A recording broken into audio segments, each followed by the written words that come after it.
What's up, everybody? It's your boy Trollville. We're back with another damn video today. We're here with some gaming news.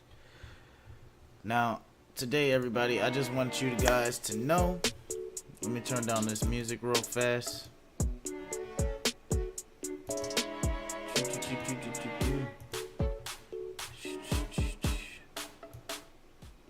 Alright, guys. So your boy's going live again. This time we're going to be playing some Stellar Blade towards the end, because tomorrow's Mother's Day and me and my girl are going to be doing a slew of things tomorrow that I have no time to do anything. So because it's Mother's Day, because my hair is up, because I look like a crazy person right now, we're going to do some gaming news. If you guys miss any portion of the gaming news today, or if you can't stick around, make sure you hit that YouTube channel. You know, you can find it the same name as my other channels, and you'll find the replay of the gaming news. Either that, or you can check my channels out anytime. Make sure you hit that like, that comment, that subscribe, all of them good love buttons for your boy. And let's get straight into this. So we got a few things planned tonight. Just to give you guys an itinerary of what I got planned. First, we're going to change the music up. Second, after we change the music up, we're going to go ahead and cover probably, I think, 4 topics in total, maybe 3. And then we're going to end it off, like the talking portion of the tonight's segments. We're going to end it off with a Choosy Beggar segment. We're going to do nothing but Choosy Beggars for a little bit. And then after we do some Choosy Beggars, if you guys want to interact and hit that chat, we can go ahead and do something else. Hey, what's going on, Roxanne? How you doing? I see you there. What you say on there? Give me 1 second. I'm new to the Kick. Thought I'd give the platform a go. Yeah, it's a pretty good platform, especially if you're doing like talk. Talk is real good on Kick. Oh, that's a nice one right there. That's one of the legends right there. You played it before? But yeah, sorry about that. I'm responding to everybody as I see it. But yeah, as I was saying, we're going to get straight into this. We got a few things planned tonight. We're also going to be playing some games. If you guys have some games that's multiplayer, if you want to play it with me at the end of the night, I have no problem doing that. Vampires and Survivors. What do you mean? Is that like a game mode inside of World at War now? But yeah. So let's get straight into it. So let's do what I said we're gonna do. We're gonna go ahead and we're gonna change up the music. So we're gonna change up this music real fast. So if you guys have anything you want to chat in, or if you have any suggestions, go ahead and let me know.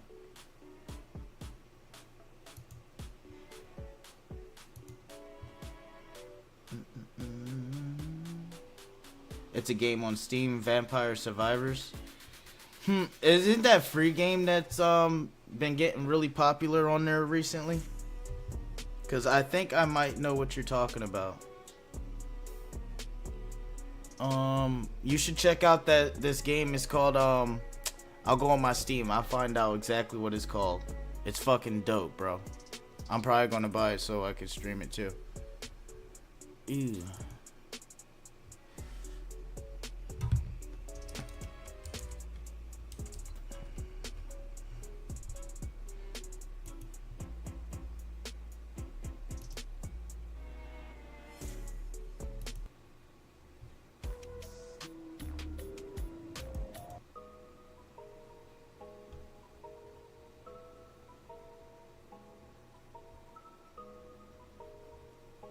It's almost like zombies, but vampires.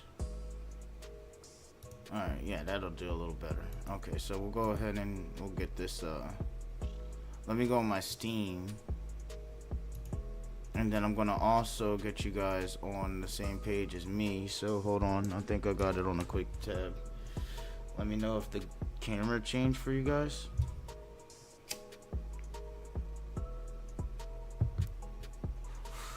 If not, hold on. Yep, it changed for you guys. I can see it now. Okay, so now you should be able to see what I'm seeing. This game right here, dude. You gotta check it out. Where's my cart? Cart. Oh, yes, in the store. I put it in my cart so I wouldn't forget exactly what the name of the game was. Q. Cart. There it is. Buckshot Roulette. There it is. That game is fucking amazing, dude. I seen a guy on Kick playing it. That game right there is off the chain. But no more swaying into other things right now. I'm going to go ahead and get this done. This is mostly for the YouTube real quick. But feel free to comment in. I want to hear your guys' take on it too. So, starting it out.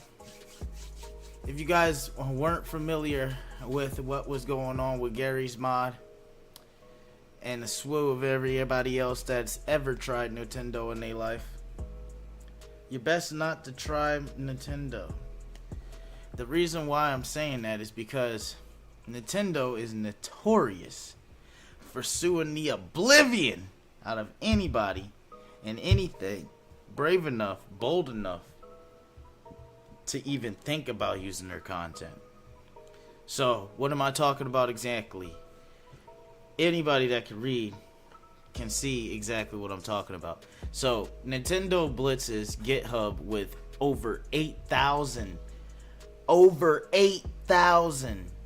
emulator-related DMC takedowns. Do you know how big this is? Like, this is every Steam Deck emulator. This is every PC emulator. This is Mac emulators, Linux emulators. These are all community-made emulators. This is hours and years of hard work going down the drain. But you know what? It was thievery in the beginning.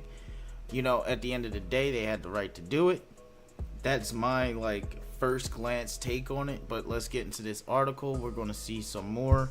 I want to see exactly what they're talking about so I can get a better judgment. And at the end, you know how these things goes if you've seen these on the YouTube before. At the end, we're going to go ahead and find out exactly what really went down through the third person. So let's go ahead and do this. So they contain code from the Yuzo Switch emulator. So Nintendo sent a Digital Millennium Copyright Act (DMCA) notice for over 8,000 GitHub repositories hosting code from the Yuzu Switch emulator, which the Zelda maker previously described as enabling piracy at a console or a colossal scale. The sweeping takedown comes to 2 months after Yuzu's creator quickly settled a lawsuit with Nintendo and its notoriously trigger-happy legal team for $2.4 million in the settlement. That is freaking insane. That cost them an arm and a leg. And the main goal, they knew that was going to happen and they probably budgeted for it. But I don't even think they knew that this was going to come out to that much. So the GameIndustry.biz first reported on the DMCA notice affecting 8,535 GitHub repos. Redacted entities representing Nintendo assert that Yuzu source code contained the repos illegally circumvents Nintendo's technology protection measures and runs illegal copies of Switch games. So you have to own the Switch game, but because you don't have the licensing, so I'm familiar with it. So if you guys aren't familiar with me, I own a Steam Deck. I play some games on my Steam Deck, so that way I could get through my reviews a little faster. Just keep on, keep an eye on those reviews, by the way. But when I play my Steam Deck, a lot of the times people are like, you know what, I don't want to buy a Steam Deck, Asus, or whatever the hell, and Switch. I don't want to carry 3 big ass devices in my backpack plus a cell phone and a battery brick to charge all 3 when I run out of battery, notoriously on all 3. You know. So, what do you do in that situation? Okay, so you do what everybody has been doing with Linux from the beginning of Linux, and you just get an emulator. The problem with emulators is licensing agreements. Licensing is everything. Although on the emulator, you need to own a copy of the game through the Switch store, through the Nintendo store. The licensing is not available for that device, therefore it is an illegal license because you're only supposed to play it on your Nintendo device that they allow you to play it on. Funny, right? How you could spend money on something and it truly isn't yours. That is ridiculous. But let's get straight into it. Let's find out some more. So GitHub wrote on the notice that developers will have time to change their content before it's disabled. In keeping with this developer-friendly approach in branding, the Microsoft-owned platform also offer legal resources and guidance on submitting DMCA counter notices.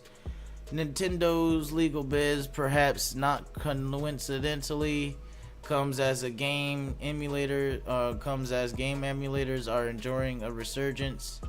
Last month, Apple loosened its restriction on retro game players in the App Store, likely in response to the regulatory threats, leading to the Delta emulator establishing itself as the de facto choice. And reaching the App Store's top spot, Nintendo may have calculated the emulator's moment in the sun threatened its bottom line and began squashing those that most immediately imperiled its income stream. Which makes sense. The ones that are big enough, okay, you're getting big, you're promoting my game, and it's gone. I need my money now because you just made all the money for me, buddy. I'm gonna just let you farm it for me. And when I need to hit my bottom line for tax reasons, whatever reasons necessary to get some more game funding, I'm just going to go ahead and kick the fucking small guy to the curb. Even though these guys are mad enthusiasts for the games, they're just charging a little fee so that way they can keep the servers up because that shit's expensive. You know, it's not a for-profit deal. It's more so like something that genuine excited gamers get together to do, and it's a shame to see big business crush on small gamers like that, but it's within their rights. So it's a, to each his own. Like I said before, this is going in deeper than the last one. I've made a video before. Make sure you check the link in the description for the YouTube, so that way you can see the video before and go ahead and check that out after you're done watching this one. But this one is a very good deep dive into exactly how Nintendo's practices get into things. So Nintendo, sadly, Nintendo's largely undefined legal assault against emulators ignores the crucial use for them isn't about privacy. Game historians see the software as linchpin of game preservation. Without emulators, Nintendo and other copyright holders could make a part of history obsolete for future generations, as their corresponding hardware would eventually come harder to come by. Exactly. That's exactly what it's for.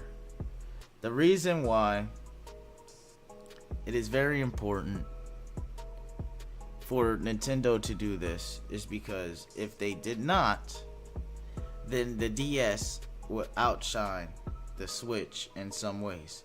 Meaning that instead of getting a Switch and buying a copy of a game that you may own in the past, even though they have tabs and stuff for them, if you bought it digitally, that game won't be compatible on the Switch store.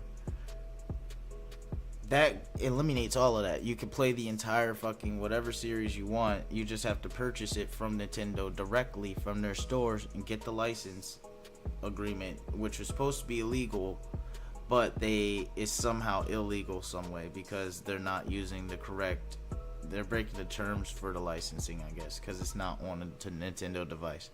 But my whole point on this whole thing is, if you're gonna play with fire, you're gonna get fire. These people, Nintendo is notorious for taking down content, notorious for going around and making sure that people do not use their content no matter what. So if you're poking the bear and you're trying to get Nintendo to do what you want them to do by allowing you to use their content and selling it, even if it's just to keep your servers on, to Nintendo, it's like, listen, bro, if I just packaged this up and sold it as a Switch title, you're still in potentially like a couple $1 billion from me over the course of 10 years. Like, I need you to go because I'm needing that money. I mean, you gotta respect Nintendo. You gotta respect the gamers complain on it. Whatever you decide to do, make sure you hit that comment section and let me know. I would love to hear from you guys. I would love to, talk to you guys about it. And like always, make sure you hit that like, that comment, subscribe. I'll see you guys later on the next one. Now, that was for YouTube, guys. All of these articles and stuff, these are mostly part 2s for my YouTube channel. So make sure you guys go and get subscribed over there. It's at Phil the Sesh at YouTube. Go ahead and check that channel out. It's real nice. You can find it at TrillPhil267 at any time. But other than that, well, let's get into the next article, why don't we? So, this one right here. I was just giving EA some props, right? I was saying that they might have hit the jackpot with my last video. Make sure you hit that link in the description. Everybody, my name is Trill Phil. Make sure you hit that like, that comment, that subscribe, all of them love buttons for your boy before we get started today. Now, what are we talking about? We're talking about EA. I just gave them props last week. Just gave them props. Check that video out if you guys are interested. But I was just giving them props last week for making a good money decision, a good business move to not fuck it up with Apex. Apex has been tanking. The matchmaking has been horrible, at least for my end and my personal experience. When it gets down to it, the gameplay is optimized for 3. It's supposed to be like a Halo-esque type game where you have to put 2 to 3, 1 to 3. It can't just be 1-on-1. When you go 1-on-1, it's a real close battle on who's going to win. And 9 times out of 10, you can knock each other out. Last time they included single player, it wasn't optimized, but they're promising single player that's optimized. Now, usually that comes with some DLC, the skins and all of that stuff. Everybody's used to that. That's how they usually get their money. So I was like, you know what? That's a good win for them. Gamers will be happy. They'll be happy because people will be spending money. They'll be playing the game. But it is absolutely, my last take did not age well, and it's only been a couple days. That is ridiculous. You know why it didn't age well? Because, EA had that sense of money. Why'd you do it? Ackman said, money. EA response. The reason why I'm saying that is because if you guys have been living under a rock the last couple hours, everybody has been talking about this. EA is looking to put ads in AAA gaming. These are games. Hold on one second. I'm going to just go on a rant real quick. These are games that we are paying $70, $80, $85, $100 for every time they release. Why the hell does EA think it's acceptable to put ads into their game that has nothing to do with the game but other than to get some content, some type of fucking sponsorships? That is bullshit. How much more money does EA need to make? You got all of the leading titles under your belt right now. A lot of good things that you had under your belt. You have fucked it up. Like Ackman says, like Angry Joe says, you done fucked it up. I don't understand how you did this. I don't understand why you did this. But all I know is that the last 3 games you made sucked garbage. The last 2 games that you tried to make pop, brand new IPs, nobody could get into them. You know why? Because DEI took a part in it. You know what? Sweet Baby Gang, or Sweet Baby Entertainment or whatever, not Matt Walsh's thing, but Sweet Baby Inc.'s thing, you guys hiring them back to back even though you guys are flunking back to back. Like, what the hell is going on with gaming right now? Like, why would you ever think it's okay to put ads in a fucking $70 title like it's a free fucking cell phone game? Like, that makes no goddamn sense. It's pissing me off. I don't understand it, but let's get into the article. EA is looking to putting in-game ads in AAA games. Will be very thoughtful as we move into that, says the CEO. Yeah, thoughtful my ass. You guys are gonna do another fucking Battlefront 2, bro. This is not going to work out for you, but let's go into it. Let's see how this is going to go. That means the next, hold on, before we get into it, the next Battlefield sucked when it launched, 2042 or whatever. That sucked ass, okay, when it launched. Imagine the next Battlefield with this model in mind. Imagine, can you even imagine it? Like, this is something that's fucking stupid. So, an EA CEO, Andrew Wilson, confirmed the company is considering putting ads in traditional AAA games.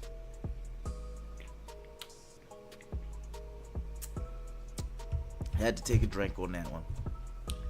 So, titles that players purchase up front for around $70 a piece.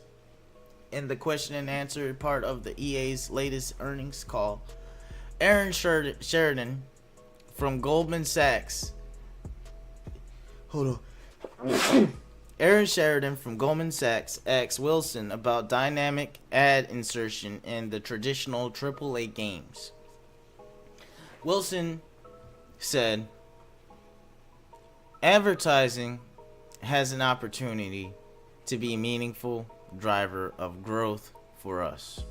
Then he continued, we have terms internally in the company right now looking at how we do very thoughtful implementations inside of our game experiences. In-game ads are a natural progression of advanced advertising, especially as gaming industry is expected to grow up to 583 billion by 2030. Some players deem this to be a distraction, but others accept it as a fact of life. As long as the ads are placed naturally and unobtrusively. I know what that says, I just can't pronounce it. Not going loudly in your face, blocking the in-game content, or interrupting your gameplay just to tell you that you should buy this product or subscribe to the service. How is it going to work then? I had to read it like that because this is how he was trying to explain it to people, like we're fucking morons. How does it work then? Because the last time I checked, you're going to just do what Call of Duty does and Steam does. Except Steam is a store. Call of Duty is known for their vultures. Guess what? You're going to put a ad on the screen, right? I could just picture it now. And I'll put a meme and all of this in the post tag today. Make sure you guys check this out. But you're going to put maybe, let's add a ad, right? It's going to have a red background. Boom. Right? Generic Star Wars character. Boom. Right? Generic Battlefield character. Boom. Right? All on this background. Right? And it's going to say, please give us some more money.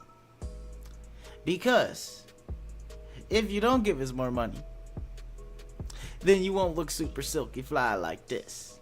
And then you're going to press skip, right? But that's not going to be the best part. The best part is after every match, no matter what you do, every time you get back into the menus, what's going to pop up? The advertisement. So you're just like, you know what? That's not bad. It does look silky smooth today. I want that. Fortnite effect. You start spending money. I don't understand people that do it. I don't like it. But, you know, to each his own, people gonna do it. Let's go into it. We're gonna get deeper into it. We're gonna get deeper because they done screwed the pooch with this one. They had a chance to get that golden ticket. I took the copyright for that video to tell them that they got the golden ticket, and they screwed it up. They fucked it up for themselves. Alright. So, unfortunately, EA has had a few instances of poor in-game ads. In 2020, the company placed a full-screen in-game ad for the TV show The Boys and UFC 4.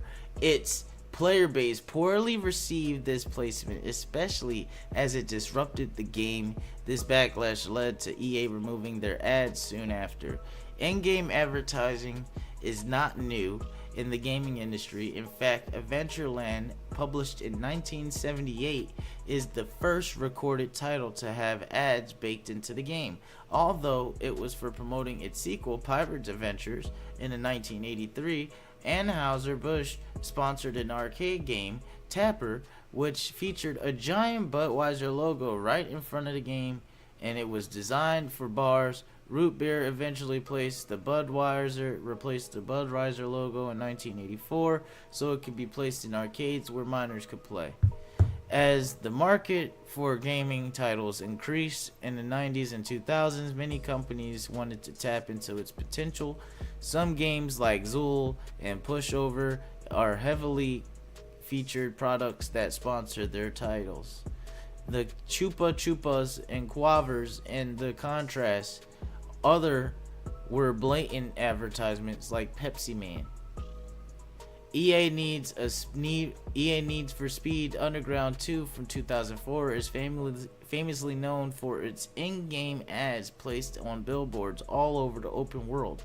Some would argue that EA did that for realism, as the brands in the game featured real-world companies like Best Buy, Burger King, and Singular. But it was in 2006 when GameSpot confirmed that EA was going all in with its dynamic ads in its titles, with Needs for Speed Carbon and Battlefield 2142 among the first games to try it. In 2008, Burnout Paradise, another popular EA title, featured political ads for then Senator Barack Obama 2008 presidential election bid. That's fucking nuts. That's nuts. I didn't even know that, bro. That's just freaking crazy. They fucking used the video game to... Oh, God, dude. They tried everything. That's fucking nuts. So, more recently, the SES Software, the company behind American Truck Simulator and Euro Truck Simulator 2 titles, sold ad space to the trucking company Schneider National for hiring drivers. However, most of these in-game ads are placed on billboards by the side of the road, where you would naturally see them in real life. In-game ads are an understandable side effect of the free-to-play platform. However, it leaves a bad taste, especially if the ads are served in a AAA game you've paid good money for upfront, while development of costs of AAA games have skyrocketed, which titles like Call of Duty Modern Warfare 2, Cyberpunk 2077, and Star Citizen cost hundreds of millions to make. Their developers also sold plenty of copies. If EA adds dynamic in-game ads in its titles, let's hope that the community sticks to its promise of thoughtful implementation and community building beyond the bounds of our games. Otherwise, its community might rise in arms and force to change, just like they have in the past for Helldivers 2 PSN accounts. So, that was a mouthful. My take on it. Now that I got the middle of it. So, my overall take on this situation, right? Before we get into some more gaming news. EA has screwed the pooch with this one. This is going to get massive backlash. Everyone is going to go on their little Twitter and X and all of that shit and blast the fuck out of them for this. You know why? Because EA, we had enough. We had enough of this. What's up, pedo? But what's it call it? We had enough of this greediness. We had enough of this bullshit. EA, we're done with it. As gamers, as a stand for gamers, I want everybody to not buy any more EA products, at least until they reverse this decision. I mean it, because I will not play anything made by EA. I will cancel my subscription, the whole 9 yards. The reason being is because they have screwed the pooch. I'm tired of being taken advantage of. And people, we have backlogs that go back to 2014. I know you do. So why don't we just go ahead and play those backlog games for a little bit while these companies understand that we are not a force to be reckoned with. We can get our money back. We can get some good games in there again and not have to shift through a garbage pile just to find a few good gems. I'm tired of it. I'm tired of it. I'm tired of it. You should be too. Let me know how you feel in that comment section though. Your boy wants to hear from you guys. Awesome. Let's go ahead and wrap up this YouTube portion of it. We're going to go into the next portion. I hope you guys enjoyed this video. Like that, hit that like, that comment, subscribe, and I'll see you guys later. Now, to the next article, we're gonna go ahead and do some Helldivers 2. So, Helldivers 2. Helldivers 2. What do we have here? Once it was an honor to be a Helldiver. Now, I feel like a whore. The reason being, let's just get into it, right? Helldivers 2 is... I feel so bad for the development team. They put so much work into it. They put so much effort into it, and they're getting flack that they don't deserve. And I think they don't deserve it. Now, the blame goes to the heads of Shift Up. Or not Shift Up, I'll figure it out. I'll put it in the description. Arrowhead, there we go. Arrowhead. Now the heads and Sony's development teams that, you know, control all of the budgets for this, they're to blame for this. They're to blame for this 100%. People were pissed. Because if you don't have a PlayStation, I have a PlayStation, I have both, so I don't really give a damn. But I can see why people give a damn. If you don't have a PlayStation, you only have a computer, the game is available on Steam. Why the hell am I making a PlayStation account just to make a PlayStation account just to play one game? I'm not doing that. I would not do that. And guess what? The main argument for them not to do it, right? They said, okay, we'll back down. But I already knew they was going to come back with some bullshit. The only reason they had an argument to back down in their eyes was because some of the guys that owned the game in like Turkey, Istanbul, and Iraq, and the CPAC nations, right, wouldn't be able to play with us on the west side because PSN servers aren't available over there. Now, Helldivers came out with some recent news saying Helldivers 2 will require Steam players to link a PSN account regardless. Now, this is a one that's just fresh off the press, okay? This is by The Verge. Attention democracy defenders. Helldivers 2 will soon require players on Steam to link their accounts to PlayStation Network account. According to this announcement, all new players on Steam will be required to link a PSN account starting May 6th, while current players will have a little bit longer with mandatory enforcement delayed until June 4th.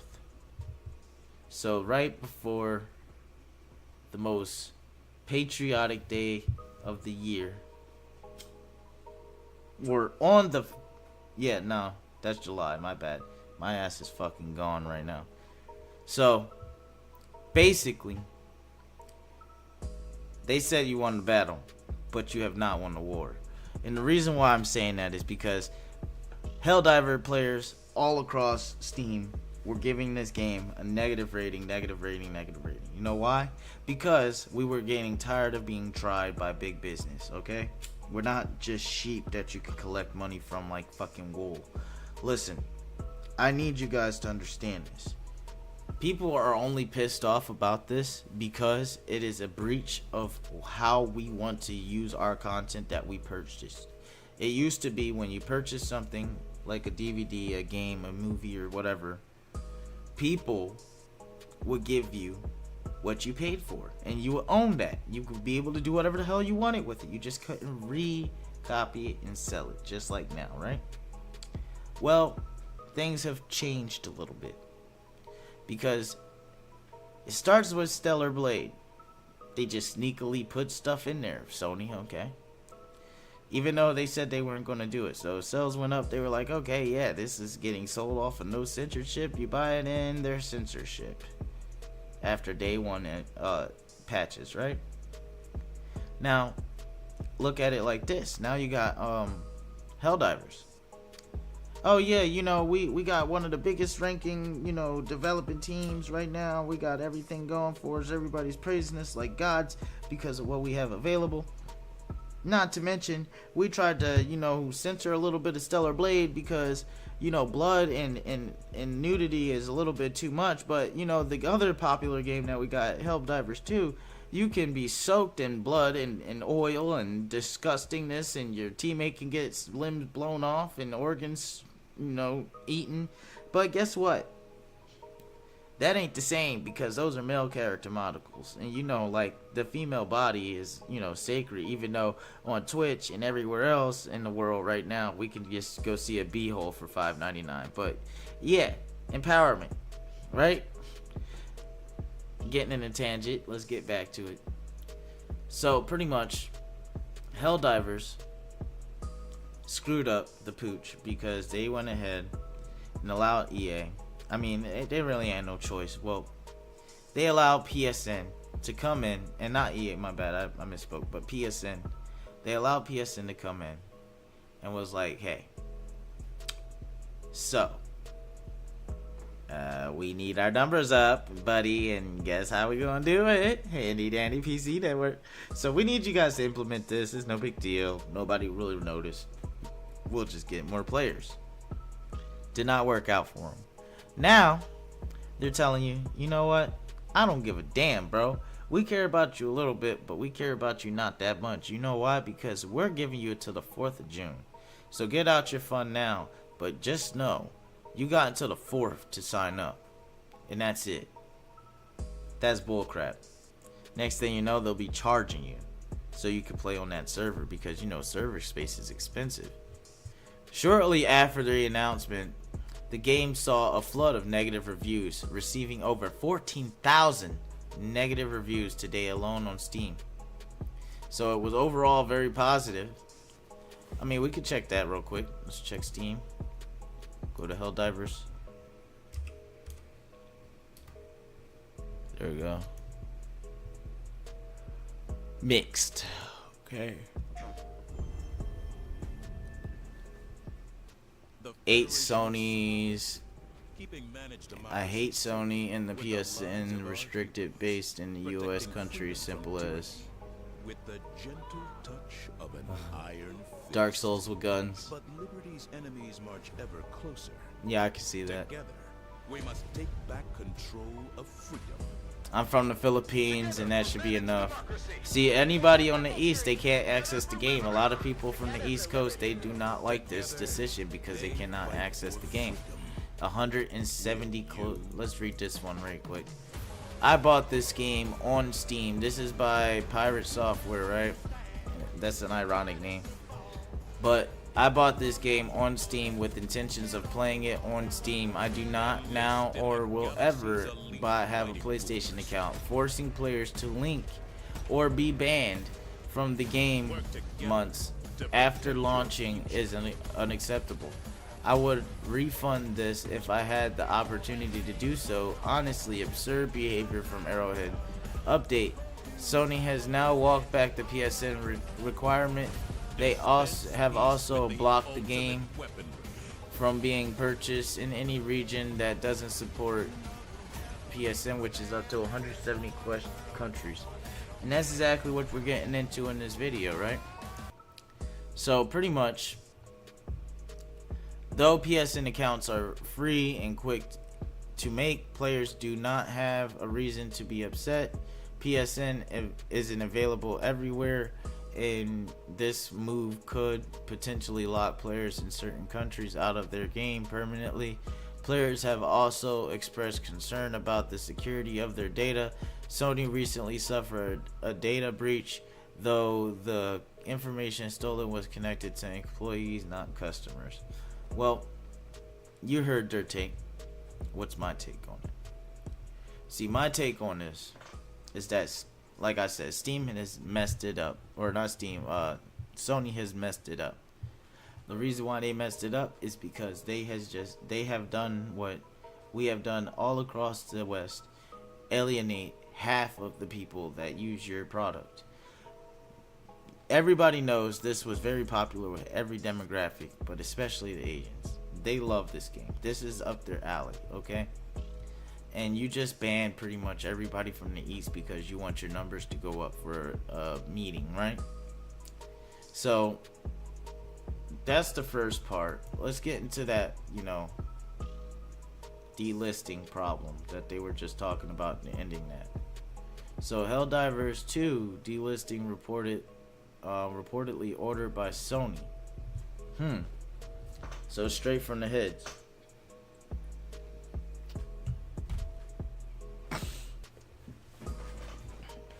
So Steam support seemingly says that it was Sony's decision to delist Helldivers 2 in certain countries. Helldivers 2 was delisted in more than 150 countries when PSN requirements were still on the table. Now, a leaked message from Steam support suggests that this was done by Sony, not Steam. Sony has since reversed its decision to make PSN mandatory on PC. Helldivers 2 is being delisted was ordered by Sony according to a leaked message from Steam support. This comes after Helldivers 2 was delisted in more than 150 countries over its proposed PSN requirements, and is still restricted in several regions after the decision was reversed. While Steam has not confirmed this publicly, Reddit user Hellduke says that it was mentioned in a message from Steam support. Here, Steam says that Helldivers 2 is being restricted in countries without PSN access, decided by the publisher, not by the storefront. This message is legitimate. It confirms what many in the community suspected, as Steam and developers at Arrowhead are caught in the middle of this controversy. So Steam is Helldivers 2 is delisting seemingly came from Sony, not Steam. So it looks like Steam has nothing to do with this, like I thought in the beginning. It looks like Sony had everything to do with this. It sounds like it because Sony's the bigger business in this picture, right? But let's get deep into this Helldivers bull, right? Hold on, give me 1 second. Needed to stretch for a second.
Gotta remember to cut that out. My bad.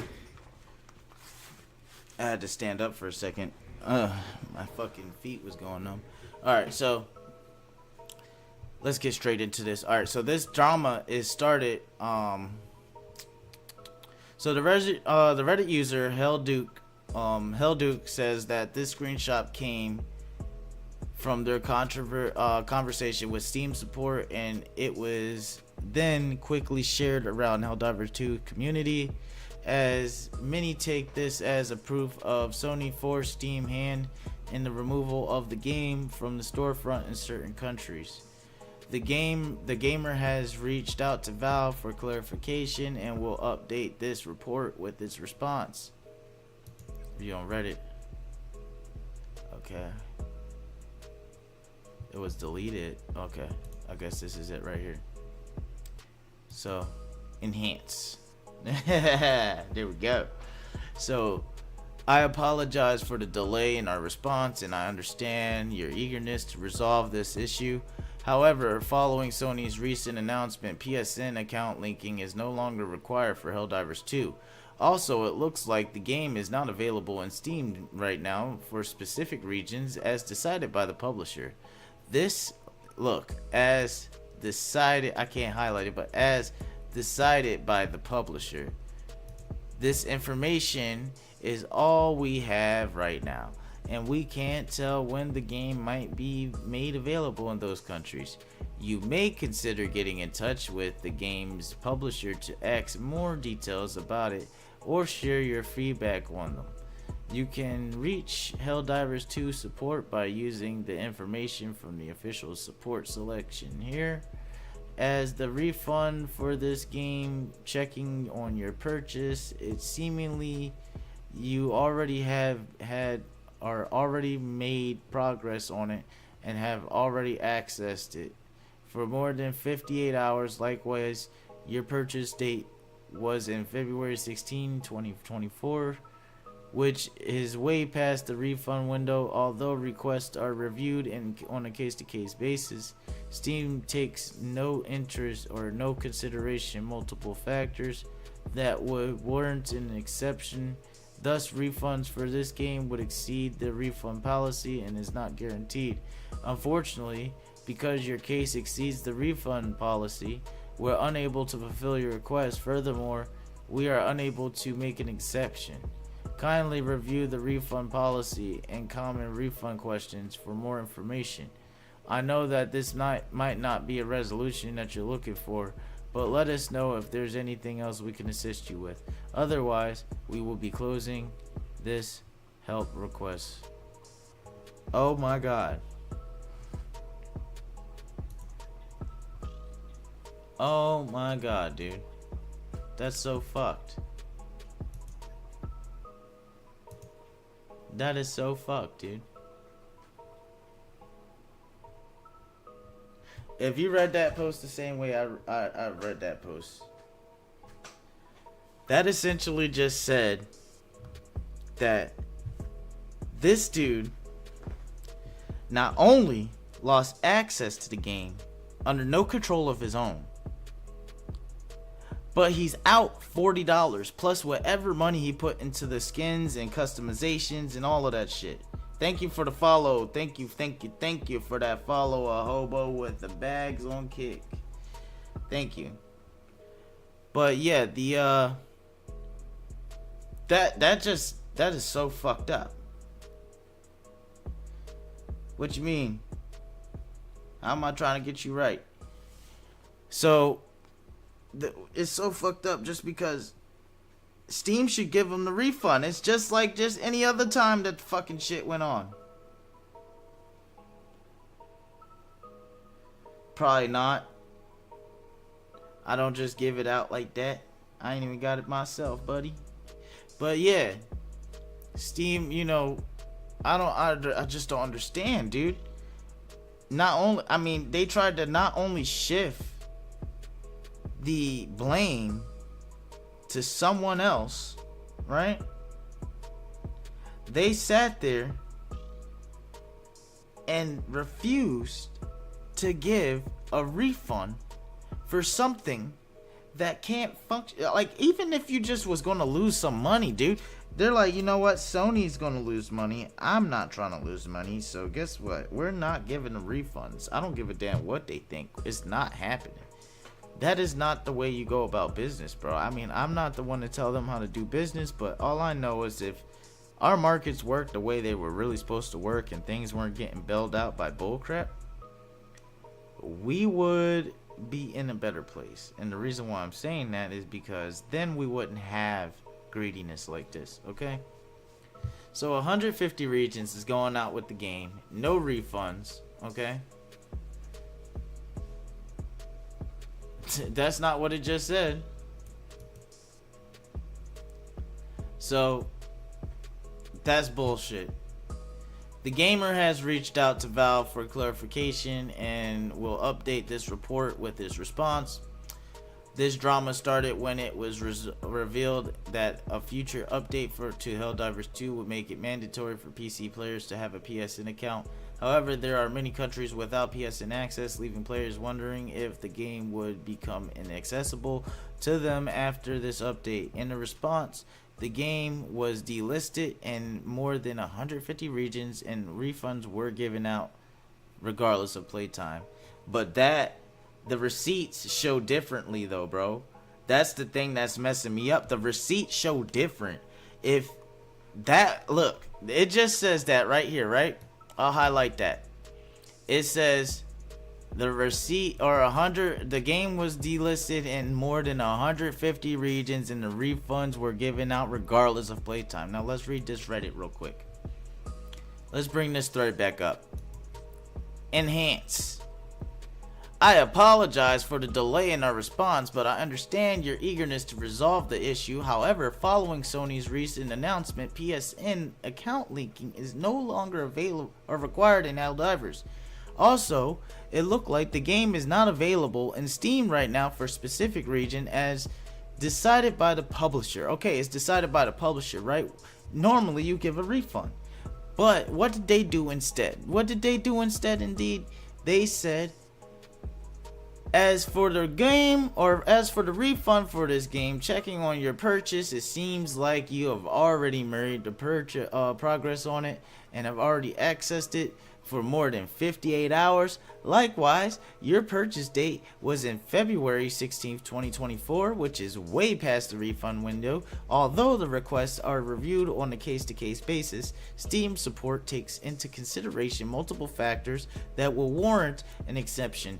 Thus, refunds for this game that exceed refund policies are not guaranteed. And unfortunately, because your case exceeded our refund policy, we're unable to fulfill your request. Furthermore, we are unable to make an exception. So where the fuck did they say they gave out refunds? Because I don't see that. I don't see no refund there. I don't see none of that. All I see, and look at this. We'll read it one more time. Mandatory for PC players to have PSN accounts. However, there are many countries without PSN access, leaving players wondering if the game would become inaccessible for them. This update, in response, the game was delisted in more than 150 regions, and refunds were given out regardless of playtime. That's obviously the opposite of what we just read, and that's some bull pucky. Following pushback from fans, including a whole lot of reviewing bombing, Sony reversed this decision. However, it was noted yesterday that Helldivers is now restricted in Estonia, Lithuania, Latvia, and unclear when Helldivers 2 will once again be available in all countries. That's a damn shame. People just wanted to spread liberty and have fun. But guess what? Somebody had to come over and pee and poop on it at the same time. Despite on the move being reversed for Helldivers 2, Sony is going ahead with PSN requirements and the upcoming Ghost of Tsushima Director's Cut. This will only be mandatory in the multiplayer mode, but the restriction is enough to get the game delisted in areas that don't have a PSN. Players in the regions are receiving automatic refunds because they haven't even played the game yet. Steam has no way to conflict that. It's just so asinine to me though. And the reason why it's asinine to me is because it's like, God, Jesus. These are two companies back to back. PSN and Nintendo. back to back. It looks like we got a trend on today. Just big greedy companies doing greedy ass shit. Oh my god, dude. Just for a bolster a number, just to shit on the competition, bro. That is so stupid. So my take on this, my final take is, I was down to spread liberty, but I'm not spreading liberty until you give access to all my other brothers in those 150 countries. That is not right. They said they were giving out refunds. It's a total sham. It's a total lie. They weren't giving out anything. They sat there and they fucking rubbed their nipples and said sorry, like that was going to help anything. People need to understand that we cannot keep accepting this mediocre garbage from these companies no more. I'm not blaming Arrowhead, but Arrowhead, you need to. I can't even tell you what you need to do, because in that situation they kind of got you by the nuts, and I understand that. Arrowhead, I wish you the best. Other than that, I want to hear your guys' comments on this. Let me see them comments. Go ahead and hit that section up for me. Hit that like, hit that comment, hit that subscribe, and I'll see you later on the YouTube. Alright guys, so that's for the YouTube. I'm just making segments out for them, when I need to. So I know where I'm at. We walked at Nintendo, we looked at EA, we looked at Helldivers deeply. Now, for the last topic of the day before we get into some choosy beggars, right?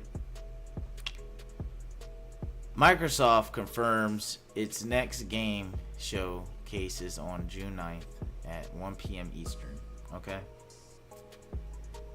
Let me go ahead and just get this out the way. Microsoft, you fucked up Halo. You fucked up Gears. You fucked up your console launch. You fucked up almost everything. You fucked up your acquisitions. You fucked up Game Pass. You done just fucked up, bro. I don't get what the hell Microsoft got going on. They're firing people that was making their only hits. They're hiring people that don't give two shits. It makes no sense to me, bro. None whatsoever. All I know is that Microsoft, if you do not get it together, I am done with you. I loved Halo as a kid. I loved Gears as a kid. I loved all your mainline titles when I was a kid. Fusion Frenzy, the whole 9 yards, bro. But all I know is, and I'm telling you now, dude, you got just this last game chance, this game showcase, to really blow my socks off. I don't want no bullshit. I don't want no indies. I want something new. It'd be nice to get an indie that surprises the storm, takes the world by storm like, Helldivers did. But that's less than likely. I want something good from a real studio that's reputable, that knows what the fuck they're doing. So please, Xbox, on the 7th of June or 9th of June, please do not fuck this up for us. I'm going to be watching it live. Make sure you guys hit that like, that comment, and subscribe for that day. But let's get straight into this article. So it's followed by a direct showcase by his beloved franchises. So this is just some updating news for you guys that want to know when this is exactly going to happen. But we got some more into the corruption after. Microsoft has officially announced the next Xbox game showcase. In a blog post, the company said the summer version will be on Sunday, June 9th at 10 a.m. The event will be followed by the cryptic redacted direct. That probably isn't much of a mystery. The teaser logo looks like something ripped out of Call of Duty franchise, and reports already pointed to the military shooter's next installment arriving this year.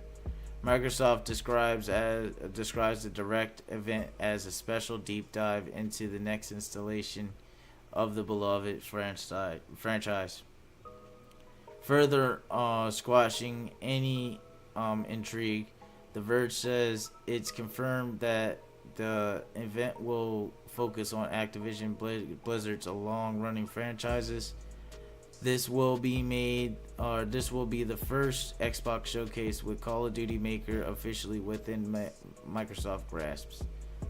The company wants to turn heads, and with its new post-acquisition portfolio, and Xbox will use the entire week, which coincides with Summer Game Fest, to pump up the lineup. June 9th, doubled as a feature broadcast, also kicks off the week worth of coverage on Xbox Wire, the official Xbox podcast, featuring updates and deep dives of ton of games the company wrote. So pretty much Xbox got something on the horizon. They got this big game on the horizon, or not big game, but they got big news for everybody, big news. And then quite frankly, nobody is excited, nobody's speculating. As far as I'm seeing, nobody's doing any of that right now because nobody gives a damn, quite frankly. They're like, you know what? You done fucked up so much, Xbox. I want to actually see you perform before I give you anything. And that is fair, bro. That is absolutely fair. I was fucking flabbergasted when I seen the Xbox Series X console. I was so excited to boot that thing up and play on that raw 4K engine. But guess what? I plugged it into the goddamn thing, and I was playing the same games I was playing on the Series X and on the one before that, and on the the 360 before that. I was playing nothing but legacy titles. I was playing nothing but old shit and free shit. I don't understand. They need to get it right. Let's go ahead and get into this bullshit they got going on so you guys know what I'm talking about. So pretty much, Xbox, I'm not the only one that sees it, and we're going to react to this video about this. Xbox is freaking dying, dude. Let's check it out. News show Brave Enough to report basically the same story from a few weeks ago. Remember that story from a few weeks ago when everybody thought Xbox was dying? And it even forced the Xbox Papa Phil Spencer to do an extra special fireside chat podcast thing to calm everyone down? It worked. We were all calm. I remember everybody felt calm after that. But it turns out that a tactically deployed podcast didn't make people run out and start buying Xboxes. Yeah, no so shit. Seems not a whole lot actually changed behind the scenes. Barely. First of all, that motherfucker looks like Perry the Platypus's asshole. I'm not even gonna lie to you. It's been a month since the last dust up about how poorly the He has too much face and he's awkward looking. I'm sorry, dude. Xbox is doing, and we got some new hot goss. Oh, sounds bad. That sounds bad. Apparently, third-party publishers are now wondering whether it's worth it to support the Xbox consoles at all, which is a very, very bad sign. Yeah, if they start leaving, it'll be like the Nintendo Wii all over again. But we got to hear more details about this, and to do that, we got to throw it to the Inside Games Goss boss, Charlotte. You want goss? I got goss. I got a whole warehouse of goss. What is a Dr. Seuss ass script? If you don't get your goss from me, we'll both lose money. Well, I know, but it's so great to see the Goss boss in action. Yeah, well, I love to perform. I also the phrase I was trying to work in big titty goss girlfriend, but nothing really came to. Anyway, today's X Goss comes direct from GamesIndustry.biz head Chris Dring, who said on a recent episode of the GI Microcast that Xbox is in real trouble as a hardware manufacturer, and sales aren't good, at all. Dring said he heard from a very and partially the sales aren't good. Let's go ahead and turn this down a little bit. Partially, the sales aren't good because the games that they have for it aren't good. They're old as fuck. If I want to play something old, guess what? I'm hopping on an Xbox. You know why? Just partially because I don't want to rebuy every game in my catalog. That is 9 times out of 10 the only reason I am buying an Xbox. No lie. I'm telling you right now, Xbox is pissing me off with this. They got so many good talents, so many good studios, so much good things in line. But guess what? They're doing the city work thing. They're watching one person work while everybody else stands there like fucking bums. Xbox needs to get this shit together, dude. It's not the pandemic no more. You can't rely on your game for streaming services. It's not reliable enough on the road. People aren't playing it that much. We need games. We need games fast. That's what we need for Xbox. Cool. I want to play the video. prominent company and one not so prominent was Xbox's performance in Europe is just flatlining. Citing games industry coverage, Dring also claimed Xbox sales have been falling all throughout last year, and it's falling even harder this year. That actually agrees with some of the research we've done here on Inside Games, where we found out that Microsoft's hardware revenue actually dropped in Microsoft's fiscal 2024, and that included the banner exclusive release Starfield. Yeah, if an exclusive game from Bethesda can't get But that's economic reasons too. Like, it's not just because people aren't buying games. It's also because they have, all right, you got to think about the value. The PS5 versus the Xbox. I've always been an Xbox guy since I was a kid. My first game that I've ever played was Halo CE. I'm telling you, I'm Team Xbox as it goes, but I have a PlayStation 5. You know why I have a PlayStation 5? Final Fantasy VII Rebirth, fucking Stellar Blade, fucking what do you call it? Final Fantasy 16. We got these exclusives coming out. Resident Evil, banger, banger, banger, banger. Controller, fucking 4D, love it. Gas. Don't understand why other people can't get their shit together, because that is how you make a new console. That's how you make it next gen. I don't like the design of the PlayStation 5. You got it there with that square look Xbox. That shit is sexy. But the design isn't going to help the fact that you have no software. No software, no game. No Game Pass, no software. Stop giving me a bunch of multiplayer shit. Cough up the money. Give me some single player shit to play. Because if you haven't noticed, on Game Pass, everything is either a live service on there, or it's either deliberately, let's start that back. It's either deliberately a time waster, so that way you spend more money on the Game Pass so you can keep wasting time in the game because you're trying to get to the fun, right? Or it's a live service that's never truly fixed, that never truly works, and that's always fucked up. Or, check this out. Or, it's a pile of garbage on arrival. Nobody wants to play it. Nobody likes it. And nobody thinks it's interesting. That has been their track record so far. Because the only game that people were even hyped for were Halo Infinite and Hi-Fi Rush. And Hi-Fi Rush came out the same day it was announced on a shotgun schedule.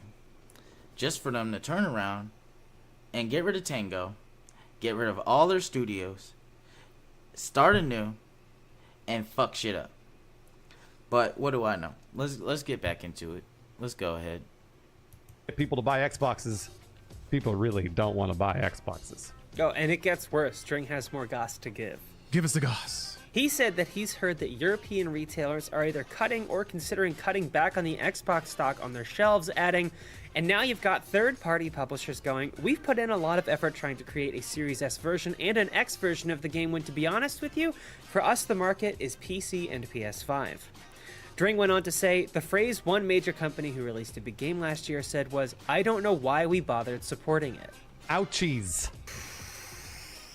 Damn. Yeah, that's a boo-boo. That's a yikes. That's Yeah, when fucked. people are Even really, when like, that's so fucked when you got developers saying, I wasted my time developing games for this fucking thing. Because essentially, if you guys want a little insight, if you didn't already know, when you make a video game, essentially every copy of that video game, whether it's the same platform or not, if it's a new version of it, say it's the Series S or the X version, it has to be fine-tuned, optimized, and built from the ground up for that console, for it to work right. That is why it is a pain in the ass to even develop a game for multiple consoles, and most games that are like early access only comes out on PC in the beginning, because that's how it works out for them. It's so awkward having this console with no software, bro. That is the biggest part of why they're dying. Second guessing the time and effort they put into just launching on your platform at all? Oof. But is the situation really that bad? That is a European perspective, and Xbox has never done well there. That's the house of FIFA. or EA Sports FC now. As far as actual math to compare it with, Microsoft doesn't release sales stats anymore for Xbox, which says something on its own. They haven't for years. By one estimate, though, from February, the Series X and S were trailing the PlayStation 5 by more than 25 million units. Ugh. Whether or not that's completely accurate, the commonly accepted wisdom is that console sales are bad for Microsoft, continuing over from the dismal Xbox One years. Those were rough. Video Games Chronicle reported that the PS5 outsold the Xbox Series X and S by around 2-1 globally. And that's as of the end of 2023, according to data from publisher Take-Two. Microsoft also told the U.S. Federal Trade Commission last year during its fight to acquire Activision Blizzard that it had lost. Think about it like this. You got Xbox, right? You're paying probably $50 less for raw power, right? The best experience that you can get on gaming, if you can find a game to play it on. Or you got PlayStation, where it's not as powerful, but the software is optimized with the hardware, and the games are optimized with both the software and the hardware. You can't beat that, bro. It's an experience that you can't resemble. If you ever played on the PS5 controller and played the PS5 title, you would know what I'm saying. Even though PlayStation has their own bundles and their own goofs ups and their own bullshit they're dealing with right now, if you play one of the titles, you can understand why people have more of their consoles and not Xboxes. Because they're putting more time into their software. That is how you win Game Wars. But other than that, let's get back into the video. Lost the console wars to Sony and Nintendo. That's in quotes. They lost the console wars. Yeah, but they were also trying to seem like a meek underdog at the time. So I'm just a baby. just a teeny tiny megacorp. Well, to hear them tell it though, they can't, or they're not in a position to. They said the original Xbox console was outsold by both Sony and Nintendo by a quote significant margin. And they said that it hasn't stopped losing the console wars ever since. All they do is lose. You know what I'm saying? I don't have any money. Yeah, well, they just keep losing. The only thing that I can see that Xbox, because they're not stupid people that work at these companies, you know, the only thing that I can see that Xbox is doing to possibly save themselves is like, you know what? We're not winning on the console front. We acquired a bunch of these companies that make software. We have a software that can be played on virtually any device because it doesn't involve using physical hardware. We could do that from 5G technology. We can go ahead and just provide software directly to the TV and Xbox be a program like it originally started as, rather than a console running that program. Get it? So that way it's an open source program that you could just download on your computer and make it into an Xbox essentially. I think that's the way that Xbox is going to start moving. And the reason why is because then you can customize and fine tune exactly how your Xbox optimized feeling of the game would be. Especially because Microsoft already owns both Windows and Xbox. It's easy to manipulate Windows and Xbox app to make it into a full-fledged Xbox I/O. But who knows? Who knows where they're going to go with it? They might just fumble the ball and fuck it up. Oop.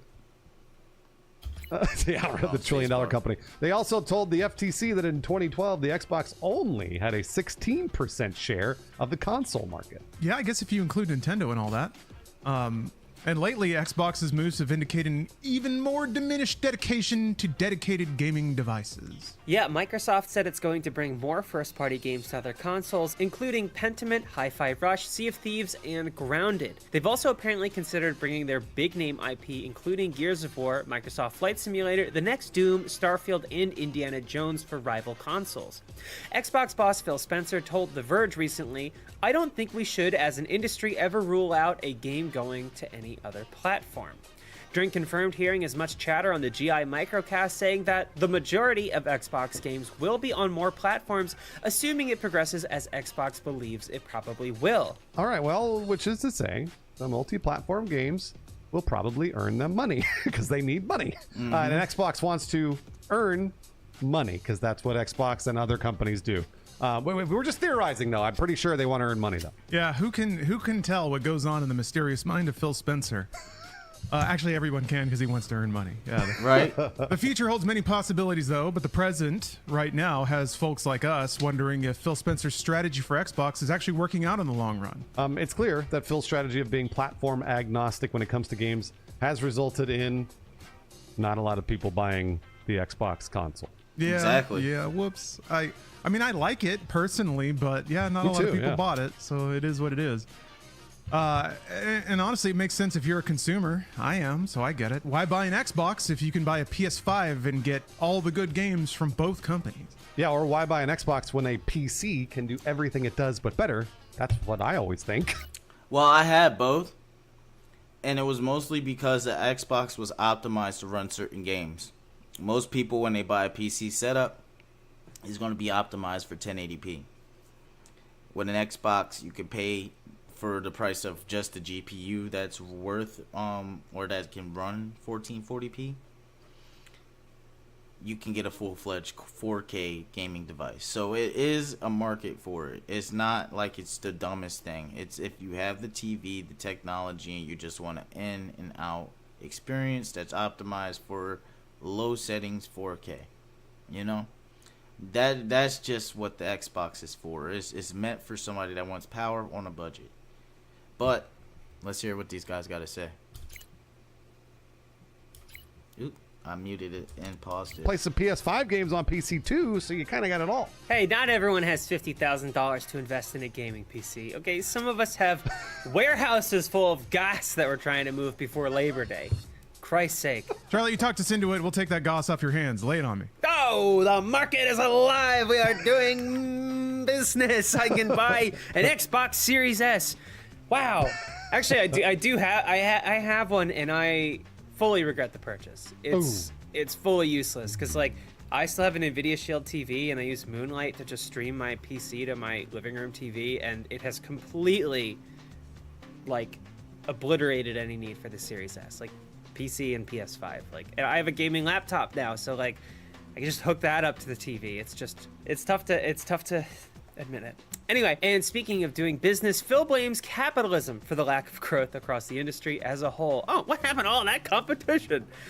In the Polygon interview, he said that companies constantly need to show growth or no one will give Hey, them what's money. going on, my guys? Just He told Polygon, when you have an industry that is Thanks for projected to be commenting. smaller next year in terms of players and dollars, How and you you doing get a lot tonight? of publicly traded companies that are in the industry that have to show their investors growth, because why else does somebody own a share of someone else's stock if they're not going to grow? The side of the business that then Thank you gets for the follow. scrutinized Thank is the you. cost Thank you. side. I mean, Phil Spencer is literally speaking truth here. This is all truth, and nobody ever wants to hear it. But he's being completely transparent. That last part could be a reference to the 1,900 layoffs that occurred at Activision Blizzard after Microsoft made their purchase. Yeah, he added, I'm I don't doing get the good. luxury of not Over here having to run a reacting to these profitable growing videos. business inside of Microsoft. But just across the industry, sitting here at GDC, I reflect on friends of mine in the industry that have been displaced and lost their jobs, and how just I don't want this industry to be a place where people can't, with confidence, build a career. So that's why I keep pivoting back to, how does this industry get back to growth? Well, I don't know. That's kind of interesting because I know exactly how they can get back to growth. So, how they can get back to growth? Xbox. Let's think about it. 10 years, right? That's a generation. Reason why I say 10 years, Xbox 360 shaped me into an Xbox gamer because I was a part of that generation, right? So, how you bring them back to market? First of all, you tell Xbox or you tell Activision, hey, I need me a game. I need me a fun-ass shooter, no fucking brain in needed, not Call of Duty branded, Call of Duty similar, put some raw one in, all the best aspects of Call of Duty in that bitch, put it in there. Boom. We just made the best Call of Duty multiplayer experience that you can get. It's on Game Pass, day one, come get it. Boom. Then you go ahead and you do remasters. You got a bunch of these guys that have remasters of the best games. So you get Black Ops 1, you get Black Ops, you know, all the Black Ops, pretty much the classics, collect them and put them in a collection. Almost like the MCC, call it the CCC. You call it, you know what I'm saying? Especially they won't call it that because it's racist apparently, but you go ahead from there. You go and sell as much Game Pass as possible, because then you would get people to buy the console. The reason why they would buy the console is because then you would market it as a cheap ass PC, especially if you will give it the ability to dual boot Windows. If you did that on that Xbox, it would be a game changer. People would buy them off the fucking shelves. And that's if you wanted to make your money back. But let's see what these guys got to say. He's the unspoken thing is that he's probably been tasked with producing a certain profit margin by Microsoft. And under the weight of that task, he's had to cut costs. I don't know, as an outsider and not a businessman that sees the numbers, it seems like the solution is many smaller companies that are fine with a more normal profit margin. Not one that demands like 20% profit margins or whatever Microsoft expects. Who knows? At least like Bruce, like you said, I'm Phil from Spencer's at least Philadelphia. being very transparent, or he's being as transparent I'm from Philadelphia, but I live in Florida now. Over here in the Tampa Bay area. as he's allowed to be. Where are about you guys from? the business practicalities that he's facing down. Speaking of business practicalities, all these comments bring to mind comments that Phil made last year. Yep. When he said that Microsoft may leave the That's where I get my name. console business by 2027 if Game Pass subscribers don't grow enough Germany. off console. Although he later What walked part? back those comments a little bit. Again, he was trying to seem meek and small and beleaguered to the FTC at the time. Which, by the way, he kind of is. Like, the Xbox brand within Microsoft is tiny. And I don't know, you know, Microsoft keeps throwing Xbox money, but I'm sure Berlin. they just made a $70 billion purchase of Activision. All right, so I got a question for you before I get back into my video. So in Berlin, do they have like the biggest museum for the Berlin Wall imaginable? And is it like a possibility? Like, do people sell like fake pieces of the wall still?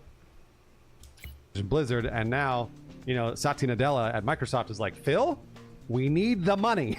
So, but you know what? Even Xbox's arch rival, the PS5, isn't having an easy go of things these days either. There's been chatter lately about an incoming PS5 Pro, but some devs wondered what the need is for a beefier PS5. Speaking on his podcast, Dring said developers don't really seem to feel they need it, at least the ones I spoke to. Many feel they're not really making the most out of the PS5 in the first place. I mean, it makes sense. Exactly. Yeah, but parts of the Berlin Wall are standing. That is fucking wicked. That is some cool shit right there. See, I always wanted to travel abroad because I wanted to see the different things of history. Like, everything interesting history-wise happened over in the east side of the world. Like, I really would like to see it. Like, I have friends that's born in different parts of the world, and they tell me all the time about the different cultures and the different things they eat and all types of stuff. And I would love to see that one day.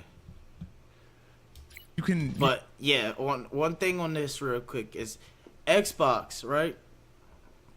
They're lacking that growth section because they're not listening to their fans, bro. It is exactly like that Flash Gets meme. Hold on. Let me see if I can show this to you guys real quick.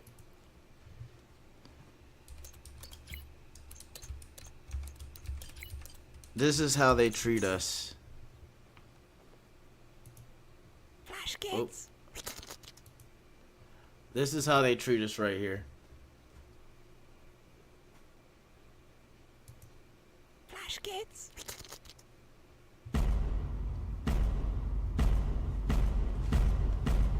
Let's see if I can, if I'm good enough.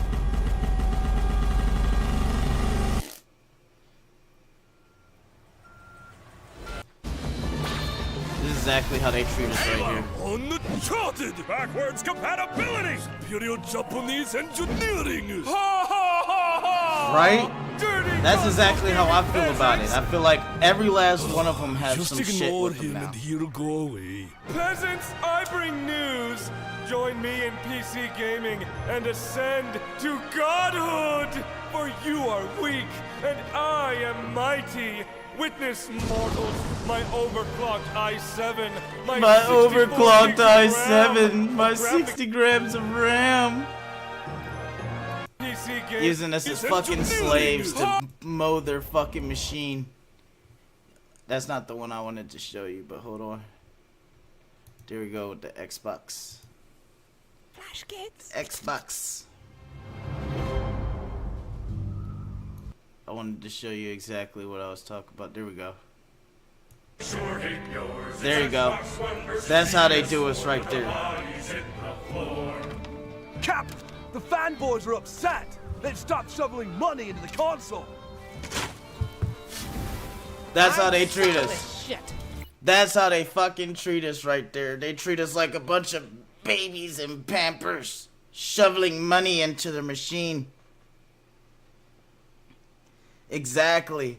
Shoveling money into the machine, just, here, give me stuff, give me stuff. Starfield, oh my god, I got Starfield after this so many years of fucking waiting for this game. I get the game, and then boom, you fuck it up. You fuck it up. You made a worse version of fucking Mass Effect, you fucking bastards. Why'd you do that? You should have stuck to your original plan. God damn it. Damn it. Now we're in this position where Xbox is just like, you know what, shit in the bed in every front possible. Exactly. Every fucking game is fucked after that. You're sitting there and you're looking at it, you're like, look at it like this. I played fucking, what do you call that? The Justice League game. I played that for a total of 30 minutes and was like, what the fuck did I buy? Because that was not Justice League, bro. That was not the Arkham series, bro. I don't give a damn who the fuck thought that was. Who the fuck, thought that they were going to get away with making that. But that's not what that was. It was fucking $70. $70. I got a refund immediately. I was like, you know what? I don't even want Steam credits. I want that back to my card. Dude, bro, I was fucking pissed, bro. That game was garbage. Bro, it was 70. Criminal. Did you play Modern Warfare 3? Modern Warfare 3 was a fucking that was a Hail Mary. I need some more money before I get fucking fired. That's what that was. Oh, God, bro. They fucking butchered the shit out of that, too. You can earn all the profits you want off the consoles that are already there. And increased performance doesn't necessarily lead to increased profits anymore. The thing is, that state of things is probably not great news for Xbox either, who didn't necessarily confirm that a more powerful Xbox is coming, but more cryptically said that they had exciting stuff coming in hardware this holiday. Nah, that's fucking retarded, dude. If you're making anything, just make a cheap ass one that's meant for straight streaming. Xbox S stream, right?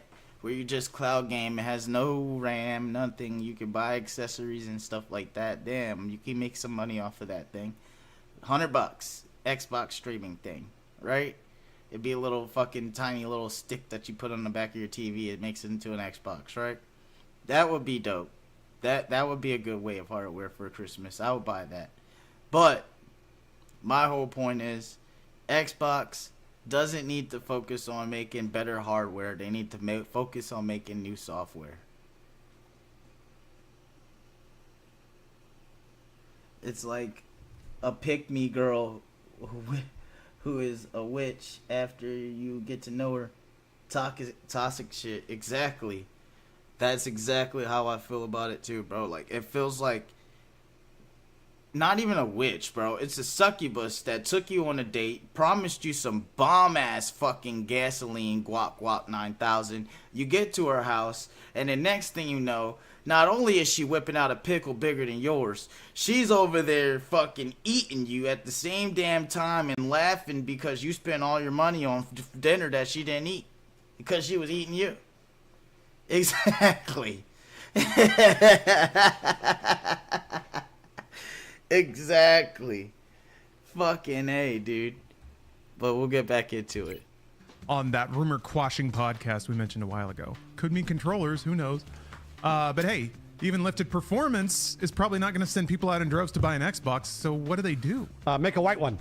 Just make a white Xbox and people will buy it, right, Charlotte? Right. An external hard drive an external disk drive for the Model S. Or no, that's Tesla. That too. Right. Dring continued with the hot goss and said that the current generation of consoles feels like it's still pretty young and had a novel suggestion How about we just get some original next generation software up and spinning? And he's right. He's right, but also that's not going to happen. No, yeah, you're right. Yeah. Every games publisher has suddenly become even more risk averse than they usually are. All right, so don't mean to get into a tangent, but I'm getting to a tangent. This is because of Sweet Baby Inc., bro. Sweet Baby Inc. has swept the storm on Hollywood and gaming and destroyed it, bro. And they're not the only ones, but that is the most reputable one. It's like an umbrella of bullshit. It is the smelliest umbrella that I've ever smelled. It is the fucking Joe Exotic poo parade with the fucking poo-poo scissors and the poo-poo train coming around with Mr. Hanky singing the Hanky the Christmas Tree song at the same damn time as three monkeys sitting on the back of a marshmallow that's roasting at 180 degrees, throwing fucking hot shit at us in the face while we're eating that shit up. That's exactly how this feels, bro. When I fucking boot up my games and stuff, and I'm like, you know what? I find myself playing, like, if you look at my stream list, I find myself playing games that came out fucking 6 years ago, bro. That's a shame. So I don't think we're going to get any, like, bold, interesting, creative new games. They're going to come from the AA layer like Helldivers. But even that, like, even an indie darling doesn't seem like it's enough to send people out to buy consoles anymore. It has to be... Like, traditional thinking says it's these big AAA banner productions that Sony's so good at making. But who knows? Like, if Xbox manages to land one of those, would that even work? Do we think anything in their upcoming lineup could fit the bill as one of those? What do you guys think? Yeah, I don't know. Especially, I mean, obviously it's been a week showing. I think Halo Infinite was kind of the most definitive flop for them, which, like, flop, I don't know, but the most just... I'm going to attempt to say that right now. In Germany, we say, Der Wischen muss da abalesen Richard Slag Daya. Friesen Backerman. What does that mean?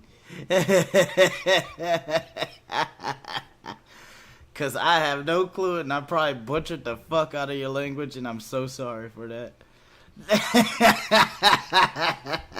Milk toast. But, like, especially, like, if there's, you know, talk of a more powerful Xbox, like, that's never really worked out for them. Like, the shirts from when they announced the One X, like, I witnessed the unveiling of the most powerful console ever. I've tried to look for those. I've tried to buy them. I almost made one myself. But, like, yeah, I never really look forward to, like, games as a tech showing first. You know, like, that's why a lot of early console titles don't really stick around in the public consciousness sometimes. Yeah. And, like, right? Like, this person has a very... I don't want to say it. I don't want to be a bully, but you are correct on that. don't know of any other, like, major things they've got cooking unless they're like, hey, the new Elder Scrolls is dropping with a new Xbox. Like, that's the only thing I could think of in their stable that would really, like, get people moving to buy. No, what would get people moving is, all right, we got Halo 7 coming, right? Or you remember how we said we were going to give you a DLC campaign because it's named Halo Infinite because it's supposed to be the Halo for the next 10 years? You remember that, guys? But yeah, we decided to do that again. We have DLC coming for Halo. We have fucking... you know, a new Call of Duty exclusive, you know, like I said before, compilation of multiplayers. Call it the Call of Duty Collection Pack. You know, the CCP or whatever the fuck, so they can suck China's dick while they're at it. You know what I'm saying? And then at the same time, they could go ahead and fucking get shit started with a new Gears of War. How about you show us the new Gears of War that we've been waiting fucking 10 years for? Right? New things. So no, I think it's gonna be more of the same. I mean, like, it's not like Microsoft is gonna, like, axe Xbox, but I don't know, it's not promising. Like, it's just it's seeming harder and harder to justify because I do want more consoles in the space. I don't want Sony to just have, you know, carte blanche to just do what they want in the space, but it's not looking awesome. I agree. And this bums me out because I would like the console space to be a little more vibrant. I think Xbox's presence does keep Sony a little bit aggressive. And they're getting pretty like fat and complacent-ish, just from an outsider perspective these days. So if they didn't have Xbox to even check them, prices would probably be much higher on PlayStation. See you later, man. Thanks for stopping by, and I appreciate you following. I hope to see you in the future, dude. Have a good breakfast. Hardware and games. And it sucks because I actually like a lot of I really like a lot of the developers that Xbox has in their stable now, and specifically I love Machine Games and Ninja Theory, but both of the games they have coming have yet to really like spark me, and even in terms of like being console exclusive. I should be way more excited for Hellblade 2 than I am, and I just don't get it. Like the preview footage has all been pretty weird. So I don't know. I compare this to Apple. You know, how does anyone compete with Apple? They can offer a cheaper product that is better made or a lot like bigger battery, but everyone's so invested in the Apple ecosystem, they'd happily pay $100, $200 more for an even inferior product technically, just to stay in that ecosystem that they're familiar with and has all their purchases and friends lists and things. So, but that, I mean, he's not lying on that. It's not just Apple is a brand just because they have the social aspect. I remember when Apple was coming up and everybody was having a BlackBerry and you had to have the iPod with the BlackBerry so you felt cool. I remember that shit. And I remember do you guys remember the palm-shaped iPhone 3GS that came out? Everybody that was cool in school had one. And if you had one, you had one. And I remember not having one and seeing my friends having one.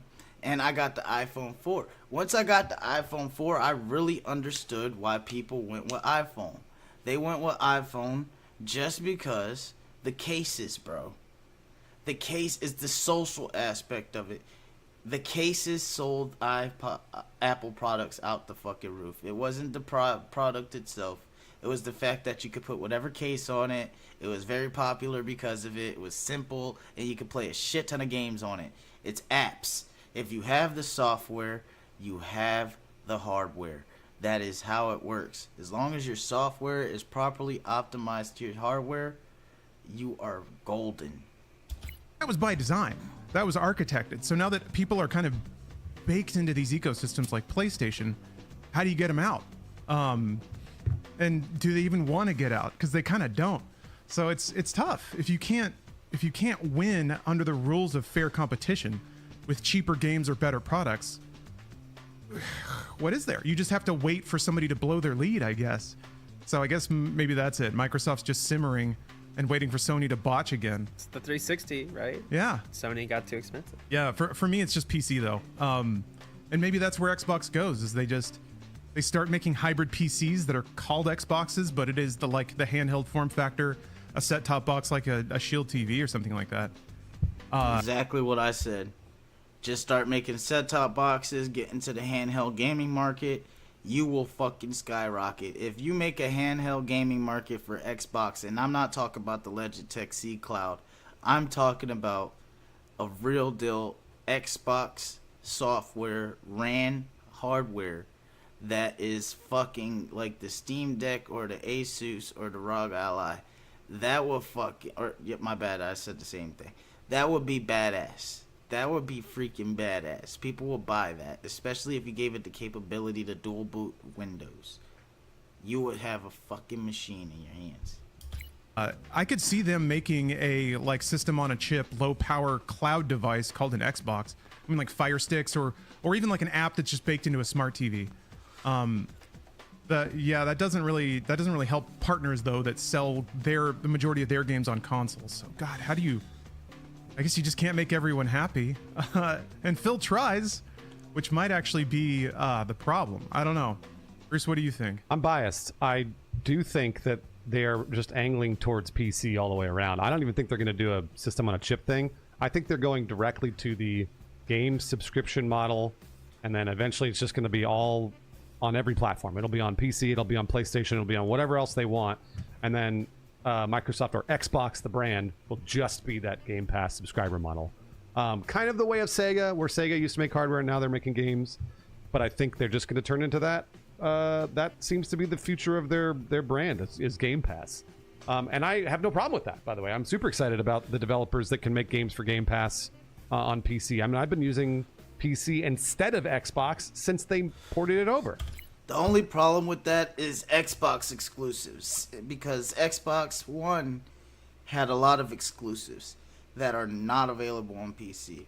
Some games I would like to revisit on Xbox ecosystem is only on Xbox ecosystem, and some of it is not available on Game Pass. Me personally, I was an Xbox player since 360, so that being the case, I own like over $200-300 or $200-300 games on that motherfucker, like pre-installed on my account. I can't access all of those games. I probably look. I'll go on my thing right now. I probably can access what, a handful of the games that I own, and this game I can't even play. They took that off the PC market altogether. Only way you could play certain games from a legacy or from a certain time era nowadays is on the actual console. So like I said, the Xbox console is made for old things. And we're going to get into exactly what's plaguing all of these companies that I covered today right after this, and then we're going to get into the sweet baby, because now I'm getting into the deep dive section of this. Let's go ahead and find out some more. And it was funny because when they first made that decision, I was like, boy, that's stupid. I'm only going to play games on PC, and so is everybody else that has a PC. Why would I even need an Xbox? But maybe that was their goal. I truly don't know. Yeah, although I kind of wonder even what that would look like. You bringing up Apple, Lawrence, makes me think of what's happening in entertainment and streaming with like television and film. Is like, you talked with a friend recently about what's entertainment going to look like. Is it just going to be the companies that are offset by their profitable business, like Amazon Prime, Amazon and Apple, where they have their, their cash inflow from elsewhere, and then they can make these more public-facing things that sort of like give the brand more of like a personal kind of forward thing. And you would think like with Microsoft, like they have enterprise software, they have Azure, like it's not like Xbox is something that people can connect with, and the games that come from Xbox games are things that people can connect with. But if we're not even getting like stuff like, you would think Microsoft, I guess it tells you a lot about like where things are right now, like economically speaking, but like Xbox should be part of the model where the rest of the company makes money so that you can have this kind of endeavor to sort of endear your company to consumers in a different way. Like, I just like, it makes me wonder, like, yeah, okay, so if they abandon the box itself, like, what's to say that the heads at Microsoft are just like, I don't know, we don't really see the value in this. We just want to be like an AI services thing and just like make computing software. I don't know. It's just weird. Like, everything's so tangled up in these big companies, and even if you try to see the silver lining, like, well, at least the big company can mean developers have resources. Like, even that is not guaranteed. So, I don't know. To lose the Xbox is lacking in two things right now, specifically Xbox.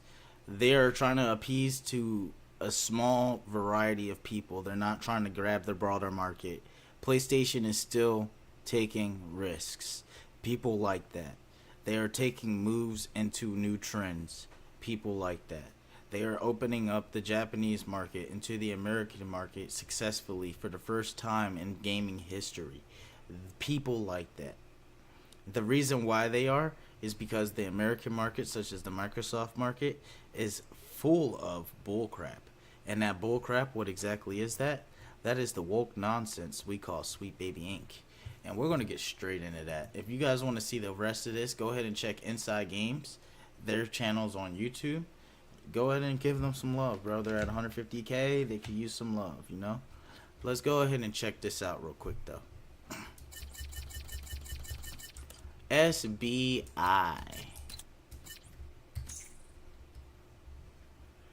What is SBI? It's probably going to show a bunch of this bullshit first. Let's go ahead and type in the actual name because they're not going to just pop it up.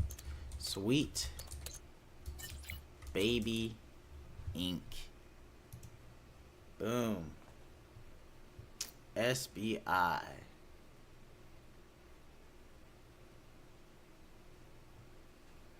We'll go ahead and check out one of these videos.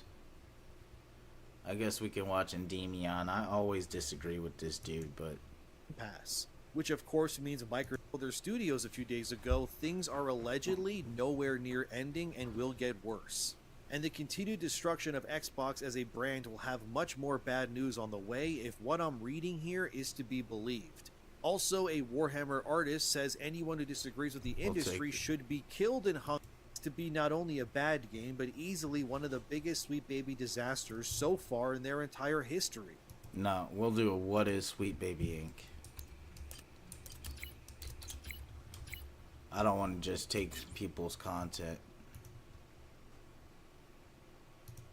So you've been seeing these logos floating around. You're hearing words like Sweet Baby and Ghost Baby and Gamergate Round 2, and you want to know. What do you guys hear? What's the scuttlebutt?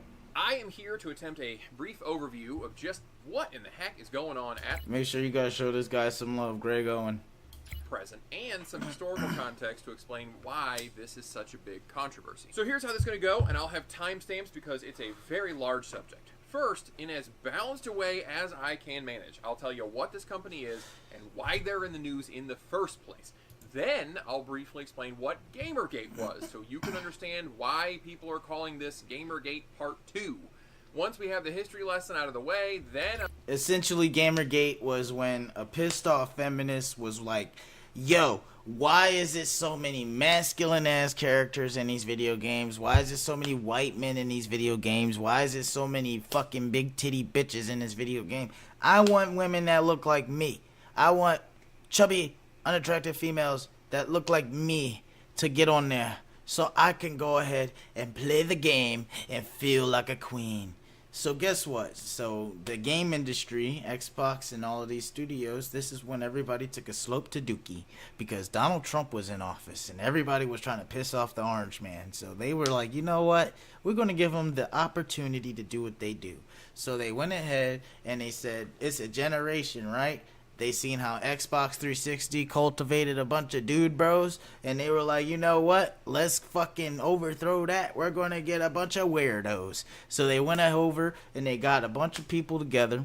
They were like, okay, we're going to get this together. We're going to go ahead and form these companies from the backing of our communities because we're online influencers, and we're going to get these guys with the sway of money and influence to do what we want. We're going to be considered a consulting company.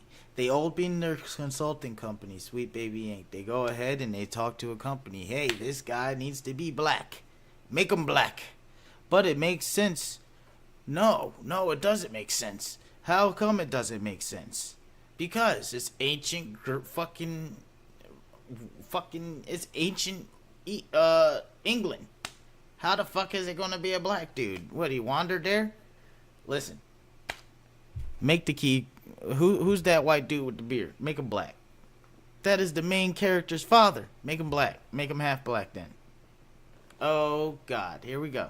This is where we go. They tokenized the fuck out of some characters. They didn't make original stories, and the original stories they did made sunk donkey water. But you know why? Because they were too safe. When you make a game too safe, you're not appeasing to the market of a gamer. A gamer wants something that is awesome, that's an epic, that's something that's close to the edge that's possible. Because when you play video games, you're out for the experience. At least that's what I am for. I'm not just there to just play this cookie cutter game that's going to feel the same exact of the last game I played and the next game I play and the next game I play of a different title. It makes no goddamn sense to me. I'm not trying to do that. I want to go ahead and actually play something with some fucking sense to it. Tired of all this bullcrap, bro. Let's go ahead and skip up into what is Sweet Baby.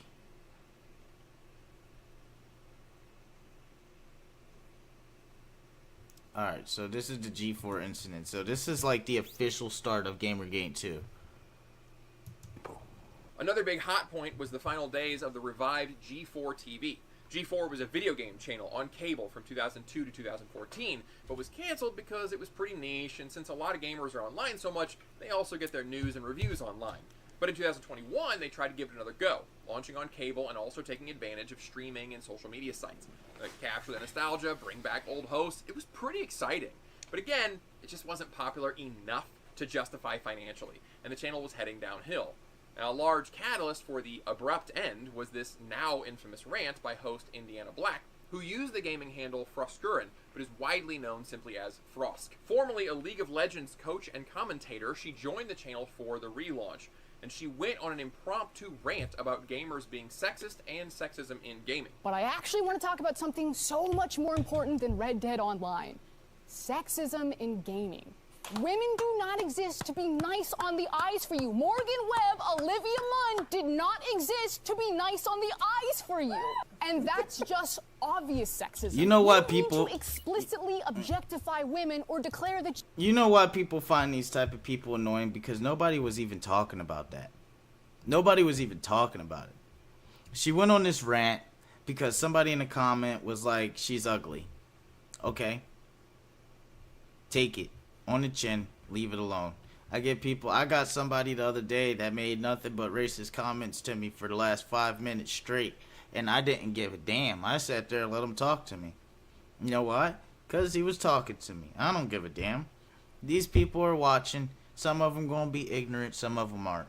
Some people are going to talk to you, having a decent conversation. Some people are going to cuss you out. It's the way it goes.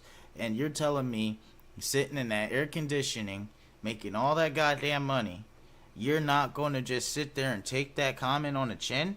You're going to sit there and cry and fucking make a big scene of shit and then start a whole goddamn political scandal over video games? you hate women to be sexist. You're letting your unconscious biases ruin my day, and you're gatekeeping the gaming space. Like Sarkeesian's attitude, for gamers like myself, it was insulting to be grouped in with internet trolls and be told my whole hobby is sexist, and I'm a sexist for engaging in it. If you don't like it, don't watch it. Peace! Other gamers agreed, and G4 began losing subscribers by the thousands the very next day. Shortly thereafter, the entire channel was canceled, and another host, Adam Sessler, engaged in Twitter fights, doing "your mom burns," and again calling gamers various names because they were upset that Frosk had labeled them as sexist.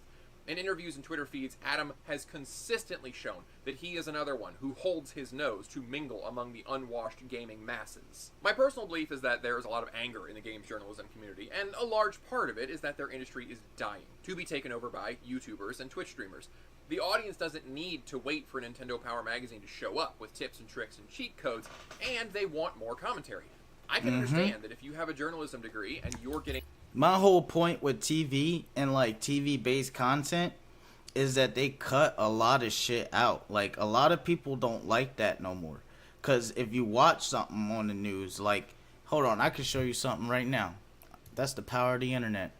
We'll go to a random news, right?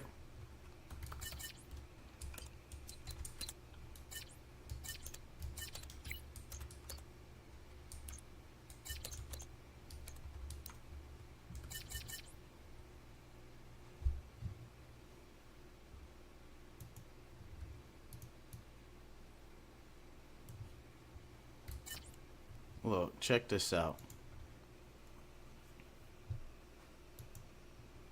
We'll do the BBC, right? Especially these big news companies. They're notorious for Scandals happen all the time. The question is, how do democracies respond to those scandals? And what will it mean for... Oh, these are funny moments.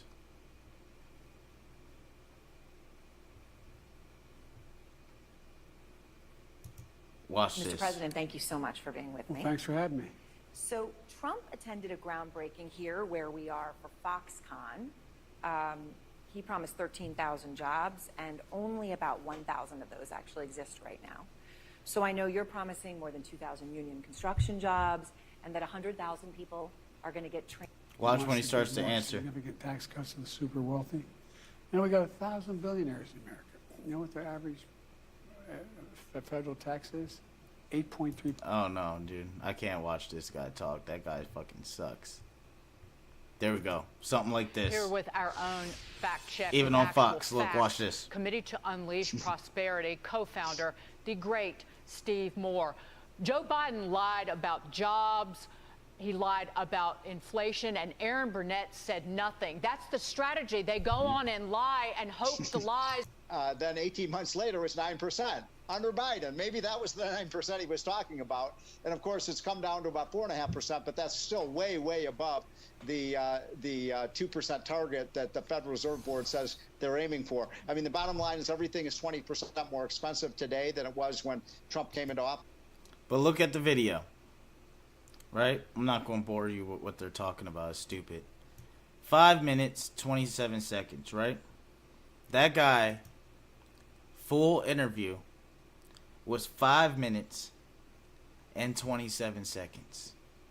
They asked all those questions and did all that talking in 5 minutes and 27 seconds.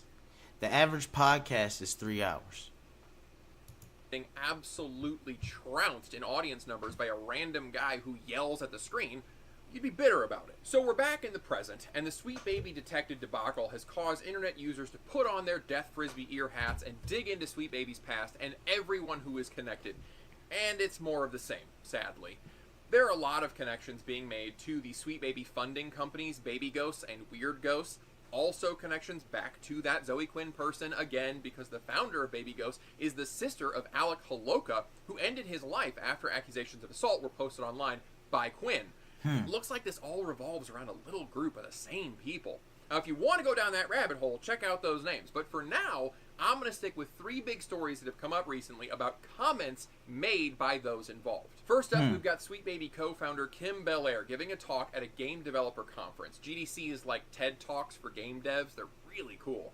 It's 30 minutes, and I'll link it below. The video has been catching a lot of heat because of how Belair describes gamers as picky babies who need to be force-fed something better for them, and also because of how she describes threatening marketing departments like a mob crew. But I'll get to those in a moment. What I think is most important about this video is that it demonstrates the doublethink that is happening right now when people talk about diversity and inclusion. Belair introduces herself and tells a story of how she was hired to consult about a dating game and gave some advice for how they could expand the narrative that they wanted.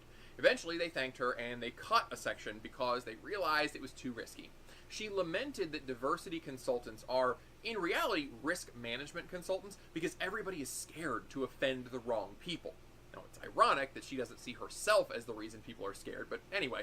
She then described her experience playing Mass Effect in 2010 and how she was able to create a character that looked like her. And she was so excited when, early on in the game, there was this organic moment where 2 black characters were on screen. The only ones on screen, and nothing stereotypical was happening. Nobody was a drug dealer or a gang member. The scene wasn't about 2 black people doing black things in a black way. Black, black, black. It was just natural. And she was excited by the naturalness of... Oh my god, dude. You know why that encounter felt so natural? Because it was made in a time when gaming didn't give a damn about skin, didn't give a damn about vagina, didn't give a damn about she-ness. They didn't give a damn about none of it. They just gave a damn about making a fun and good game that felt enjoyable to whoever was playing it. It didn't matter if you were playing it and you were white and you couldn't get how I see it personally, bro. If you can't identify with another person just because you're not the same color as them, you are a psychopath. You have a mental issue and you need to go get therapy. You need to go talk to somebody because that is not normal. You can write a book about a damn towel like in South Park, and I can agree with that more than I can agree with the shit that they be putting on these games nowadays. Like, this is ridiculous, bro. All this excuses for making tokenism okay again is just like, okay, we should just make minstrels okay again then. We should just dress white people up as black people and make them make ooh, ooh, ah, ah sounds. Like, that shit's fucked up, bro. Like, leave us the hell alone. Make us a new story. Do something cool. Make a game about the fucking black samurai that got captured as a slave and went to Japan. That's a true story that you can make it fucking weird and shit, because Japanese shit is weird. Like, awesome. I would love to play something like that. But instead, you're making this bullshit. Her point with these 2 stories is that diversity needs to be more than a box to check so you aren't the target of bad PR. It should simply be natural. And for the first 10 minutes of this talk, I was fully on board with her. This is exactly what we need. If she had left it there, saying something like, diverse stories can be good and we should introduce more of them because I bet the audience will love them, it would have been fine. Sadly, she then went into contradicting herself and insulting the audience. She said that gamers need to be told different stories because they are like picky babies who will only eat the same thing over and over. We start treating our core demographics as a fixed and... That's the whole point and why people are pissed off on gaming is because we're eating the same shit over and over again. Same generic black person meets generic white person. They make generic interracial couple, and then that generic interracial couple make generic hero of the game. Generic hero of the game meets a slew of people where he can have sex with anybody and he can do anything. And everybody knows once you get to a climbing high point, you can get the map area, and then you beat the game. And then once you beat the game, you got a bunch of DLC to keep playing the game for 7 years, even though it's a single player game. Like, god damn, dude. It's the same shit, except you're making it a generic black person instead of a generic white person. Like, it doesn't matter. And it's at the point where it doesn't matter so much. You're throwing such a tantrum over it. People are giving it to you, and they're losing money over it. That matters. But what you're complaining about doesn't matter. Static value, something that does not want to change, and something that is locked in place. So despite like the changing face of audiences, despite the changing face of conferences like this one, we still look at our core demographics and say, okay, they're white, cis, hetero males. And we cater almost exclusively to them. And the problem is that we don't just cater to them like, you know, here's something that we think you'll enjoy. We cater to them the way that we cater to like a picky baby. We feed them the same thing that we know that they love, and we keep on feeding it. We're like, here you go, you love it, eat this, eat this, eat this. So that then when they get anything else, they react as a picky baby would, which is be like, oh no, thank you, I do not want this. And we've actually done this so long that what we're doing is creating an entire nation of picky babies, and they make us scared to deviate from what we actually want to do. She also references how the industry and the audience... See, their problem is they think people are programmable.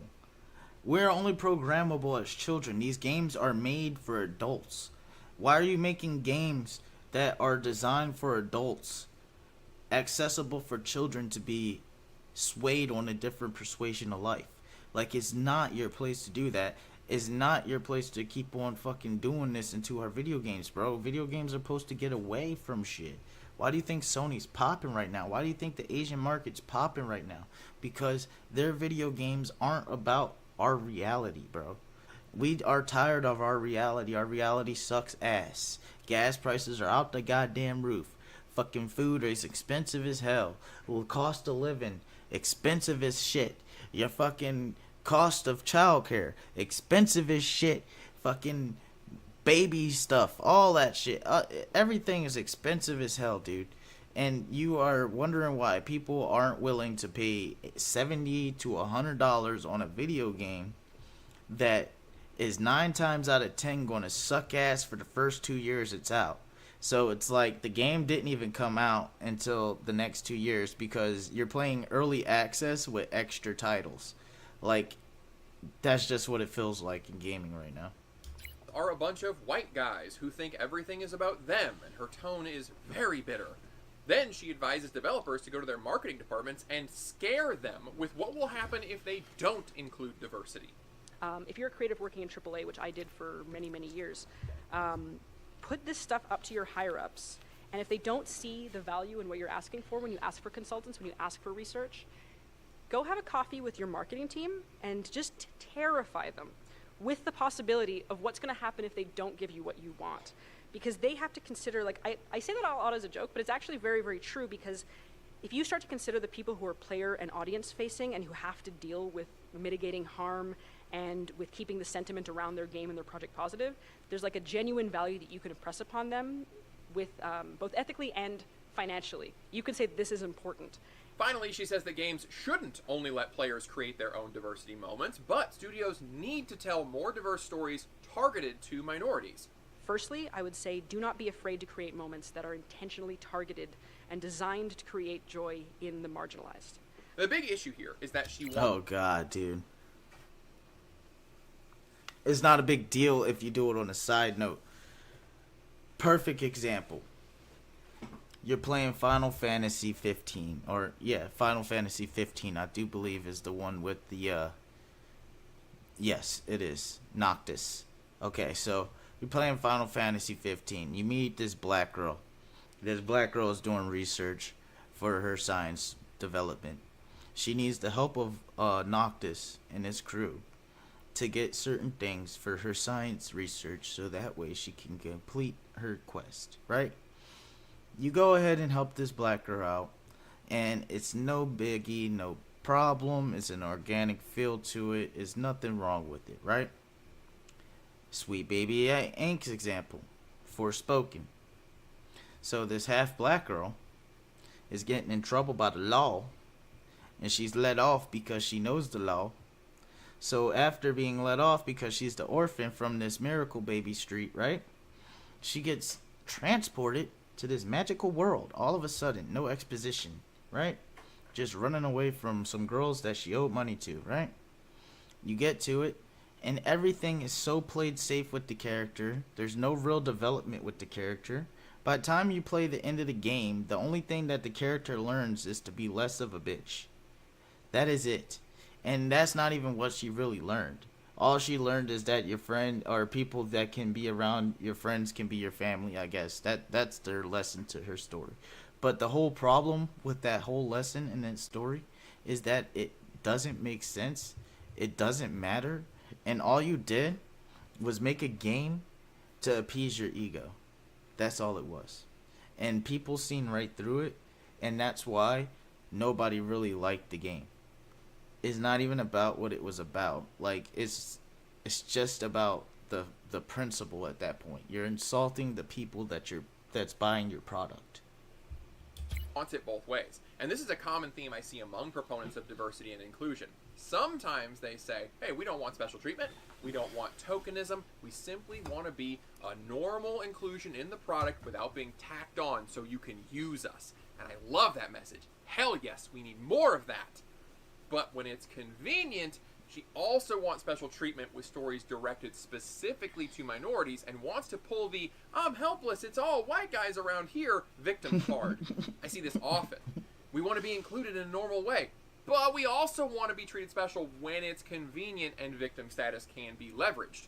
Often you'll see clips of a person saying these different views in different contexts, but this video shows the same person in the same setting saying they want both. Her suggestion of diverse stories is not wrong. It's her contempt-ridden hubris that the audience better like them or else. That works against the eventual equality she claims she wants. For example, right now, Disney... Like Jordan Peterson says all the time, they want equality of outcome, not equality of, equality of outcome, or whatever the fuck. Fuck, I'll just put it in the thing, right? Instead of me jumbling my words. But Jordan Peterson says it all the time. I just fucked it up. Is a couple of African animation shows, and I'm making a video about it. And a little spoiler is that the most recent one, Iwaju, kind of sucks. I wanted to like it so much, and I realized a couple episodes in that I was giving it way more leeway than I would any other show because I don't want to be an accidental racist, and I really want my daughter to like it. But part of this equality everyone is striving for needs to be the ability to look at a diverse product, weigh it fairly, and still say it's not good if it's not good. Andre, what do we need to be able to say? Let me use myself as an example here because I do understand a little bit of where Belair is coming from. Her comments about giving the audience different stories, while couched as offensively as she could make it, is not 100% incorrect. There are stories out there that you might enjoy and you don't even know it yet. I'm sure it's happened to you where a friend pressures you to watch No, I mean, for like the Forspoken story, I enjoyed the gameplay. I didn't enjoy the story at all. The story felt empty. The world felt empty. Everything I was doing felt empty. It was just because I was doing it was why I was doing it. And it was just like stupid. It was stupid in a way. It was real deal stupid. The plot was very paper thin. You could see right through it. You could predict what was going to happen the moment that she got teleported there. Like, it was predictable, dude. Like, I just don't understand it. They need to make more games with substance. Don't make a paper thin story just because the character's black and you want to make the character more relatable to black people, like black people are this shallow species or some shit. Show, but it doesn't look like your kind of thing, but you end up devouring it. Digging under the bitterness of Belair, she is correct that game narratives can benefit from expanding their scope. They have to innovate or they might die. It's the same with me making these videos. Exactly what I said about Xbox. The reason why they're not fucking growing is because they're not innovating. They're not getting into that VR market. They're not getting into that handheld market. They're not getting into the fucking software market like that. They bought a bunch of software, but is the software ready? No. It's to be announced. We gotta wait until we're fucking damn near 40 to play an Xbox game again. Like, that's what it's feeling like. I can't make the same video again and again long term because you don't want that, even if you don't know it consciously. Now, right now, when I make a video crapping on Disney or the MCU or the concept of wokeness, they do well. They're guaranteed winners because people like talking about those subjects. But they won't forever. Eventually, the MCU will either get back on track and it will sound desperate to go nitpicking for parts to hate, or it will continue its downward slide and it won't even be fun to make fun of it. Eventually, you will get bored of that topic. And if it's the only subject I talk about, then by extension, you'll be bored of me. Exactly. I need you. So I have to experiment with different techniques and subjects to keep it fresh and discover what other topics you're interested in so we can maintain our relationship. No one wants to deal with that while you're trying. Yeah, let's get into this black girl. Mostly, all people of color. We have no white people on our team. I did that because I wanted to create a safe environment. And I know the best way for an environment to be safe is to be around people who are... Well, in America, that's against the law. But I'm not going to get into that. Just like me. And I'm not saying that white people in the industry are creating unsafe environments. I'm not saying that. That is not what I'm saying. I am saying that sometimes it is hard to work with white people because they think that something made it okay, but it was really a microaggression. And no one wants to deal with that while they're trying to make a game that they love. Wow, and she is now working for Cliffhanger Games, owned by EA, working as a narrative designer on a black... See, that's why our gameplay mechanics are shit. That's why our gameplay loops are shit. That's why when you play the mission design is shit. That's why when you go and fucking explore the world, you clip through the goddamn world halfway through because they're worried about the fucking microaggressions. Black Panther game for them. In that same interview, she also talked about her experience in the industry. I am clearly not a white person. I'm clearly not a white man. I'm a black non-binary woman. So it was pretty difficult for me because a lot of people did not take me seriously when I first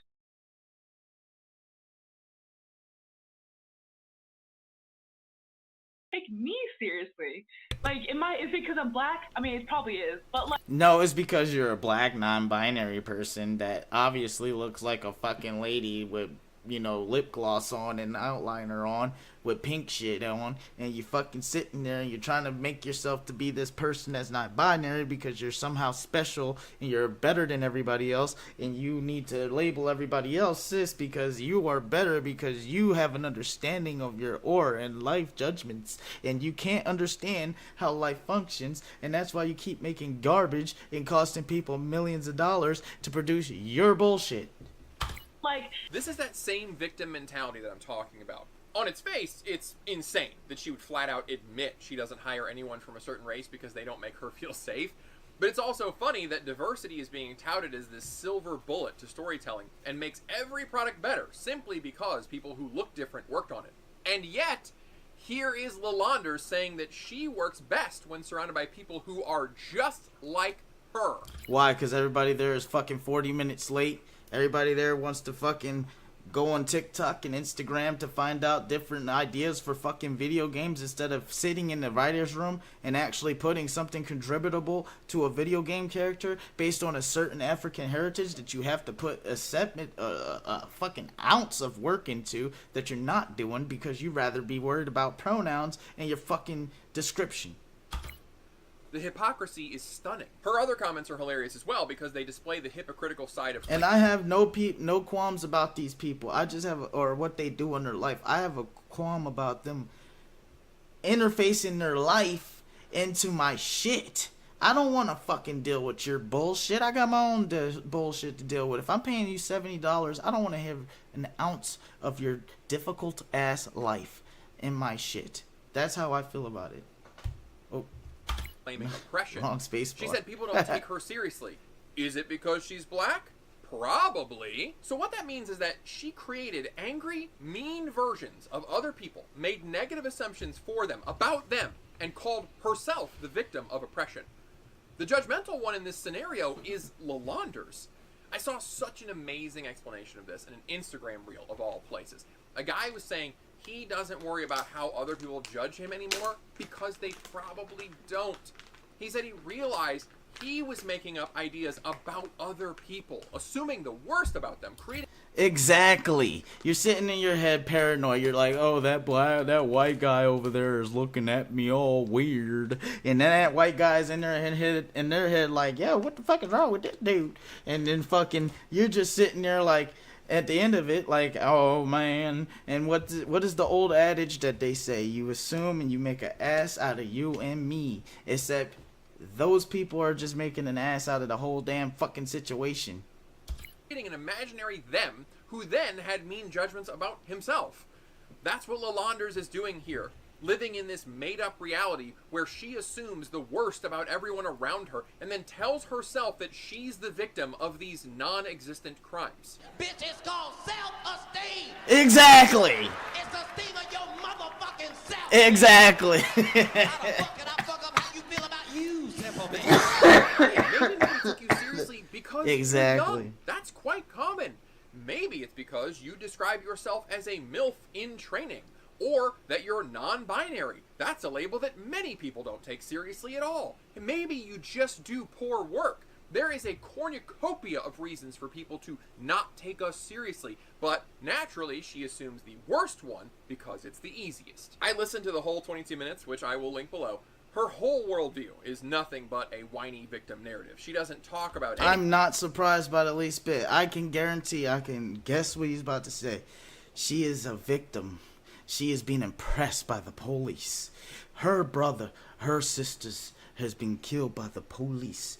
They have been doing this for generations after generations, and Republicans want to see us back in chains. They want to take our freedom of expression and sexuality, and they want to destroy it and burn it ablaze because our beautiful black skin cannot be matched by anybody else because those vanilla crackers, they are coming over and being shakaka. Like that. Anything except the imaginary ceilings that exist.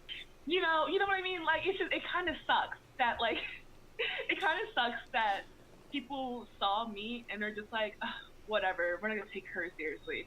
But if a white man made Validate, it would be fucking everywhere. That game would be She gives off that vibe that when you go on a date with that type of girl, she's like, oh yeah, I got my degree in feminism, and then I don't give a damn about anything you have to tell me. I want the soup, and I want the soup now. If you don't like that, then I don't care. What is your job applications?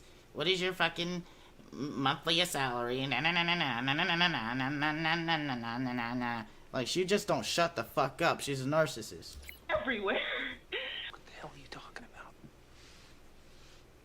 Who are you talking to? If white guys...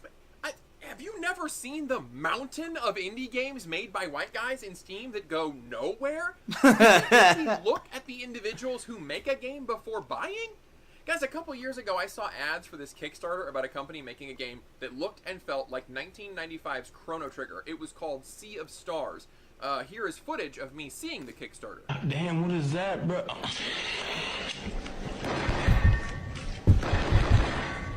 I don't know what anyone in Sabotage I've been there looks before. like. I know what this game looks like, and my inner child commanded me to back that game. In fact, all my favorite JRPGs from my childhood were made by Japanese guys. So, Lalanders is a prime example of what I think white male privilege actually is. It's the total lack of we white guys whispering in each other's ear that there's some them out to get us. Exactly. They just be like, exactly what I said. Oh, dude, you see that black dude over there? He's so black. Oh my God, dude. I just can't believe he's so black, dude. Oh my God. Watch, he's gonna come over here and ask me for $250. Right? Right? But no, they don't even think like that. They're just like, oh, just a normal person walking by. He's getting a little too close there. You know, that's just probably what they're thinking. They ain't even thinking that bad. But obviously, you got ignorant people of all races. Like, this is the thing that you got to realize, bro. I've met more racist minorities than I have met more racist white people. And that's just the way it goes. If you think of microaggression is something that is a problem, you are the racist because you're the one that's putting a problem on that. The real boon that I have as a white guy is that I have to look at myself for my failures. Didn't get a promotion? I don't have a systemic them to blame. I have to ask what I can do different next time, and that is ultimately to my benefit.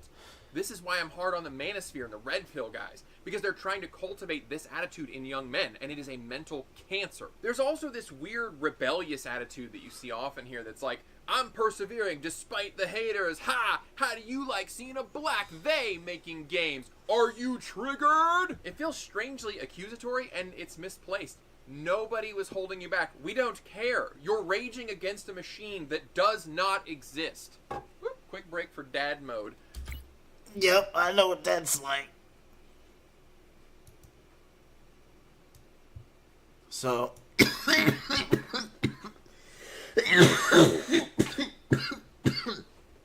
we'll listen to this piece and we'll close it out and get back on the itinerary. We'll be going straight into some Choosy Beggars, and to the guys on YouTube, make sure that you check that out. It'll be its own separate video. It'll be in the link or in the channel. So go ahead and check the link tree and all that shit out in the description in the future. But yeah, we're going to give our final takes after this part of the video.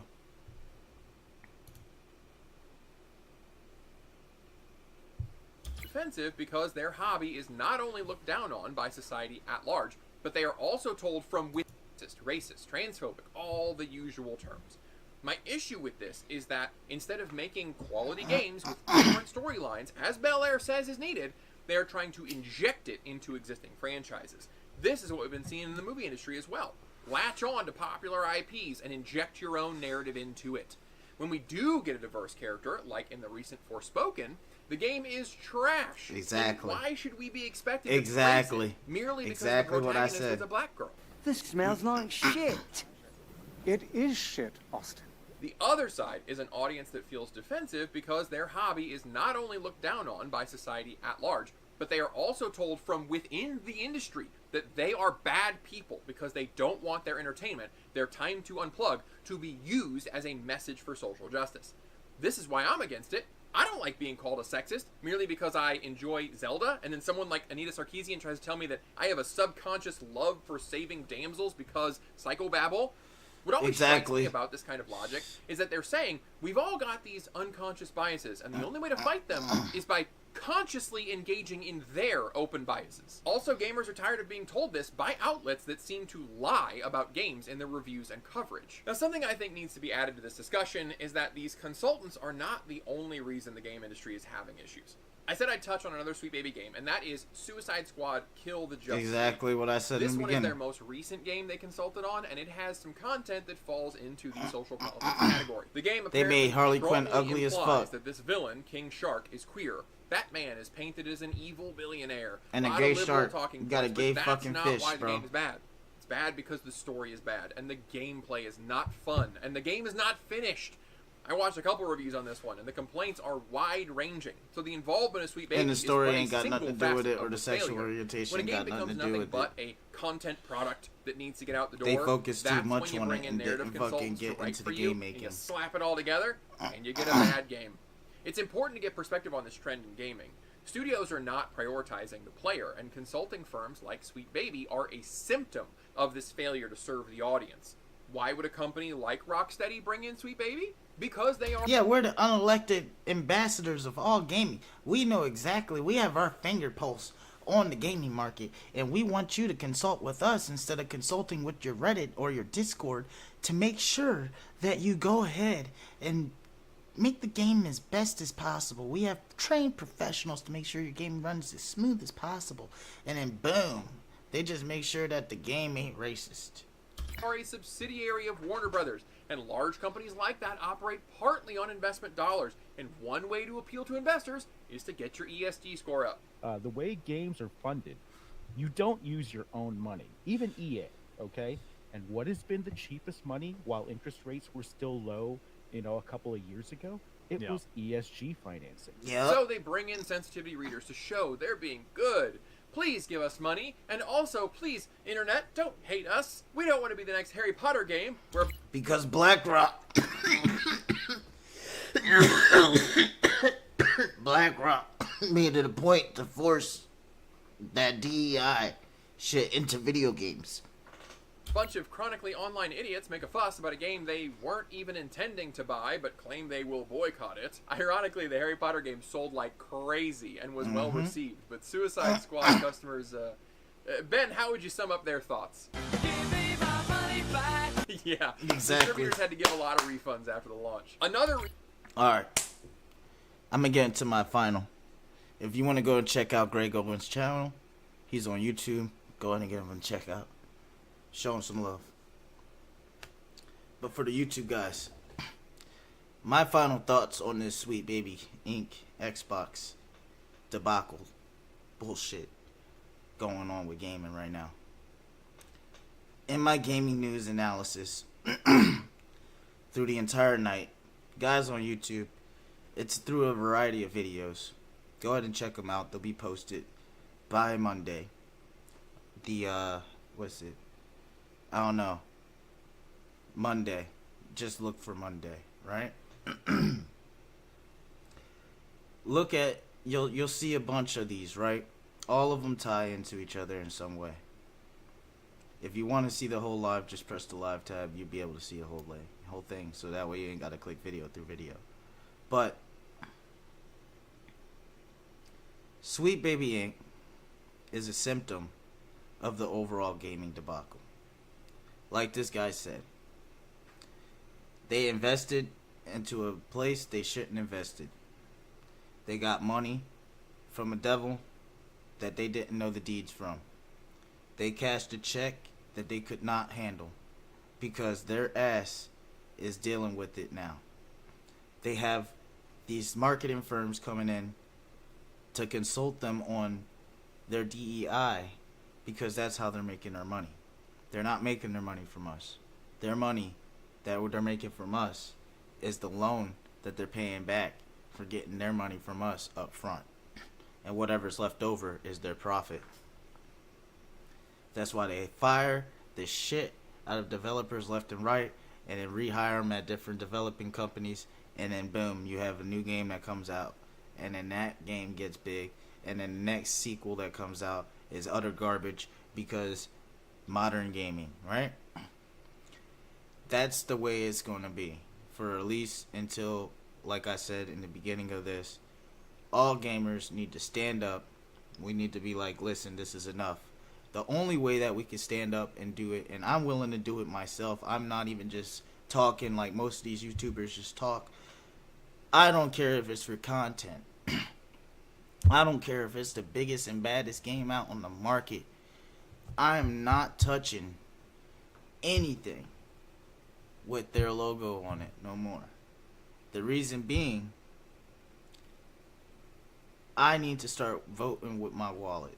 You need to start voting with your wallet. Everybody needs to start voting with their wallet. I would rather play a game and complete the game 100% before I run into one of these game companies that don't give a damn about the player, but give a damn about their bottom line. Because if you care about your bottom line more than the player ain't going to buy your game. That's the message we need to send. Your bottom line is what the players say so is. So these consulting companies, get rid of them. Your bottom line is where the player says it is. So if the player wants a game that has all of this extraordinary shit and is going to take a while to make, tell them it's going to take a while to make.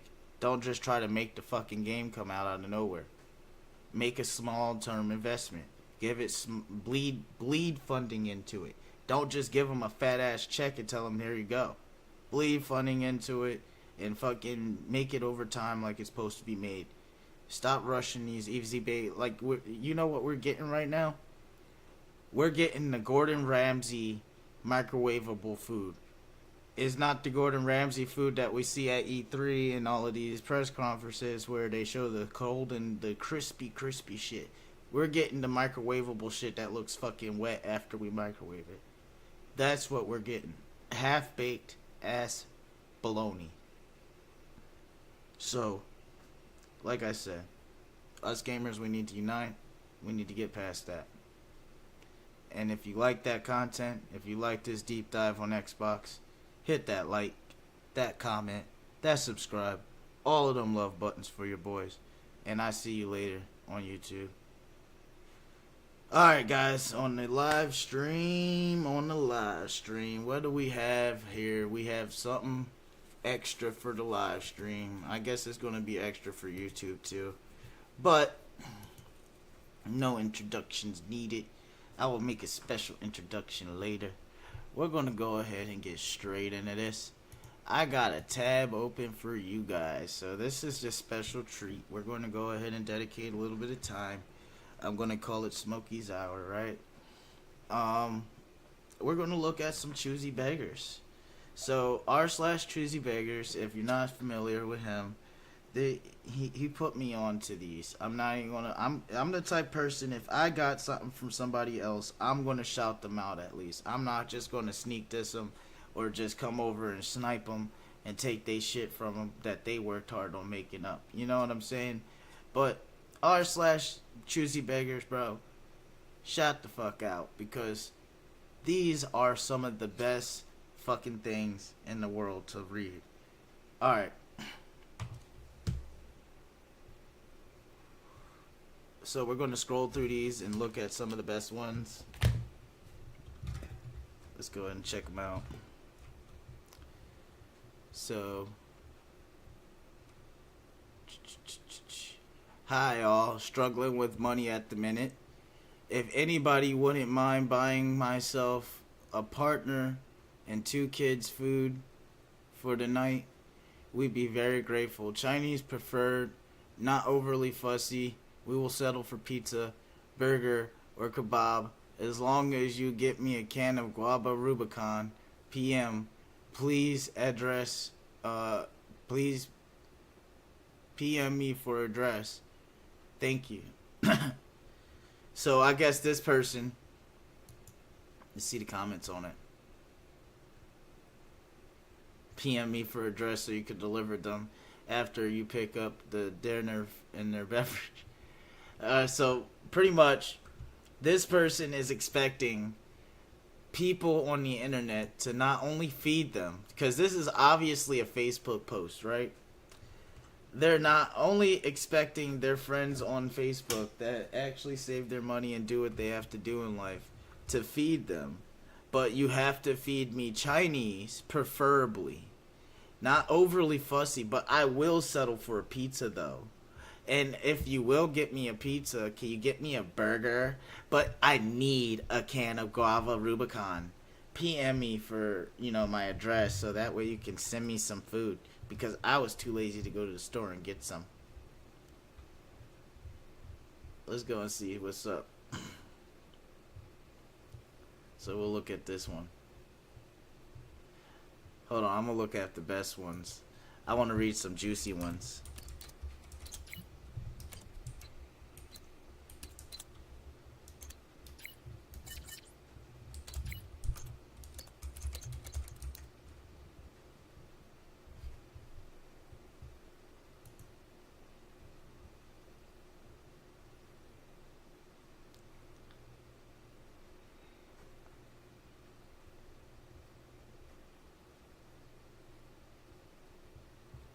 Hold on. I'm looking over here at this shit. If you see one that catches your eye, let me know.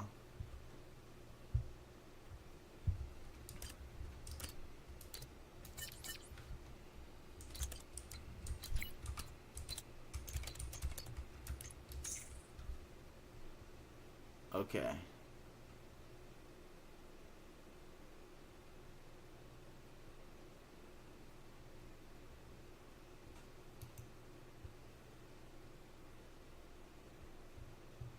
Damn. r/choosy beggars. There we go. Okay. Here we go.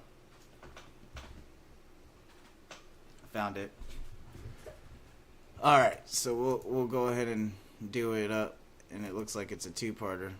Okay, or three-parter. Let's get into it. So, hello, I'm an unschooling mom of 2 13-gram, 10-pound, or 10 baby, and would like to offer up our love hippie house for rent for as many days as you like, up to 6 days at a time, $188 a night for any families interested in learning indoor bunny care. We have 2 bunnies, Elliot and Rue. Elliot, a magpie, Holland Lop, and Rue, a chocolate brown domestic bunny. We've been a bump family for almost 3 years now, and we have learned so much about their care and truly enjoy having them as pets. We'll love to share what it's like to have indoor bunnies with other families who may be interested in learning about them. With a stay in our home, we'll include a full write-up about their care and needs, and a day-to-day. You'll just get to hang out with them and learn about them, and most importantly, have fun. We also have pet snails.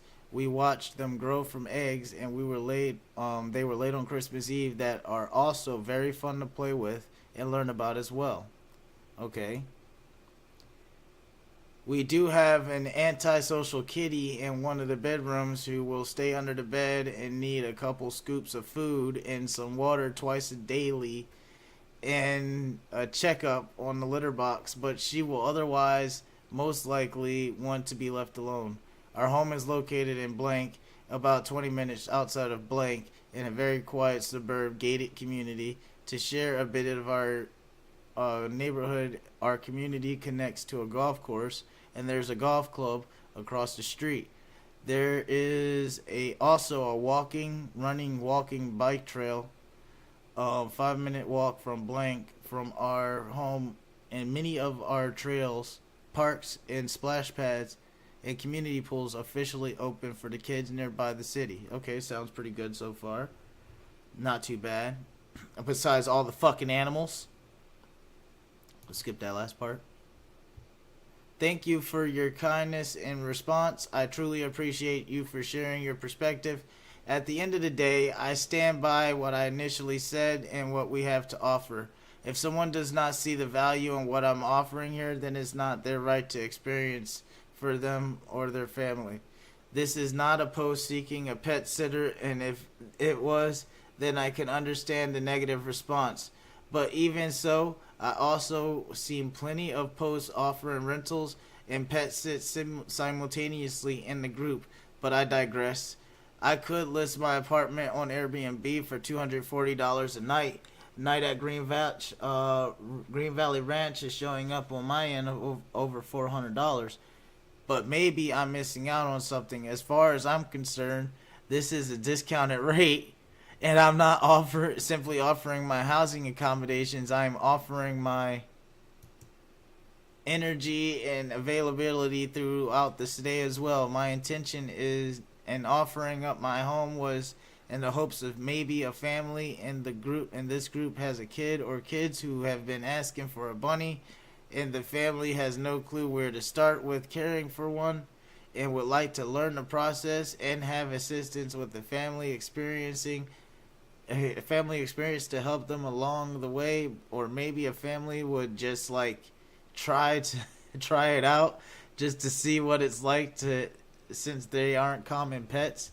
As far as snails, they take zero care and are frequently just fun to look at.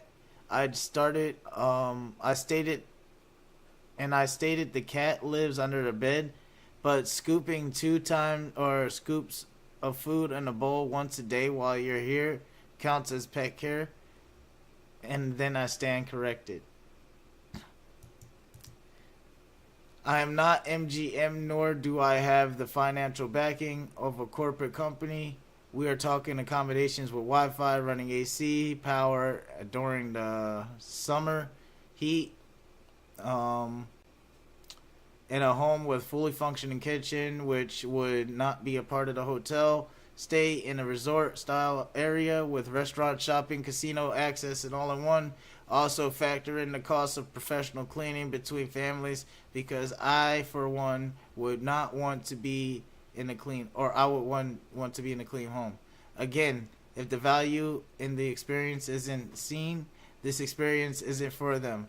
For any families detached from my choosing price for the accommodation who are interested in what I'm offering, I'd be happy to chat more about it. I wouldn't be more comfortable letting a novice care for my exotic pet free of charge. What the fuck?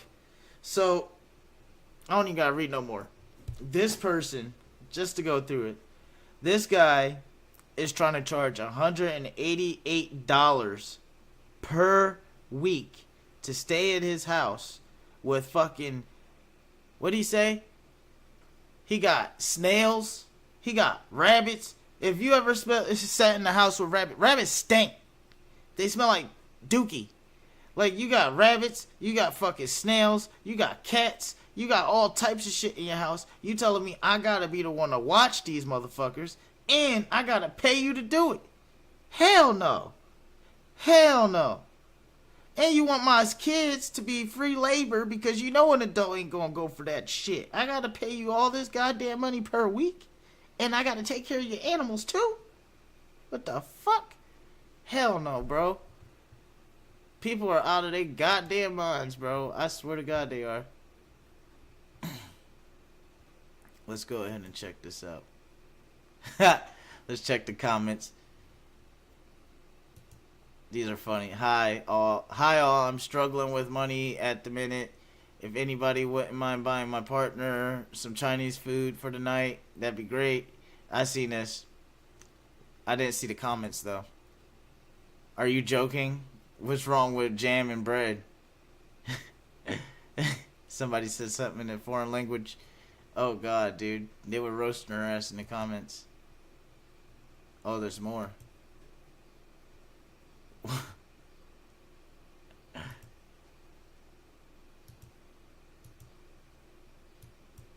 Yo, people are fucking roasting that bitch in the comments, dude.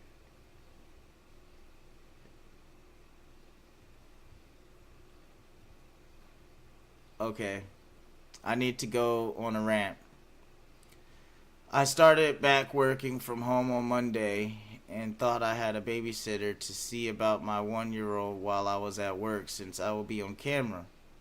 She stated she can do it since she gets out of high school early. I offered her $125 weekly because that's all me and my husband can afford, and that covers breakfast and dinner, transportation back home. She stated she can only do it for $400 weekly, and we provide transportation to our house and back to her home. With breakfast, lunch covered, a $400 a week should go into a daycare, and I'm very irritated at this point. Like, she ain't even lying. 400, that's about right. $400 a week is about what it costs to go into a daycare, and every babysitter is trying to cost that much too. I'm having the same issue right now, and it's a pain in the dick. And they're like really entitled when all the baby does is just sit there and lay down. I mean, I guess I can be called entitled because I want them to do it for the price that I want them to do it, but it's like they're overpricing it. You know what I mean? Okay, so we have 2 new okay, no, fuck that. Some people are nuts. These are always fun. Hey everyone, I am looking for a babysitter for my 2 girls, 3:30 p.m. to 11 p.m. My daughters are 1-year-old, 8 months old, and a 2 months old. Hopefully looking for someone to open up their home to them and be responsible for pickup and drop off, as we are currently going to be getting rides from coworkers since we're in the process of getting our own truck insured. 5 days a week, Wednesday through Sunday. Paid weekly, $150 to $200, or we can work something out with a daily payment in the future. I prefer someone who already has kids or runs in a home daycare. Oh, that's a little too low right there, bro. You got 3 kids, dude. That's $600 right there, bro. That's $200 per kid. Like, I'm not even gonna lie. That's when it's acceptable to put some fucking money on that shit. I'm not even gonna lie to you. That person's being a choosy beggar. Alright. let's go ahead and look at this. We're gonna find another choosy beggar. If you guys got some suggestions, don't be afraid to hit that chat box. I'll hit your suggestion up. Okay, Facebook ones are always good. We are looking for a nanny to help us throughout the first of each week with watching the kids, and lighthouse duties with cooking small meals, outside time and activities, tidying up the house, etc. We are located near blank and blank. I need someone that is dedicated and can be on time. No drugs or thieves. If needed, I will run a background check. 8:45 to 5:30 p.m. Monday through Wednesday. Maybe around 5 p.m. Depends on my hubby's work. It will be set weekly pay between $200 and $225. We can negotiate. Pay will be on Friday in cash, and I can meet you and bring it to you. All meals, drinks. That's not bad. Oh no, she got 3 kids. She got 3 kids. We can't do that. We can't do that for 3 kids, bro. One kid is a fucking pain in the ass. 3 of them? Fuck no. And mommy's not home? Fuck no. $600, bro. You the one that popped 3 of them out. Like, I have one, I have to deal with that consequence. If I have to fucking stream with my camera off half the damn day because I have to be daddy, that's just the way it is, bro. You just have to do it.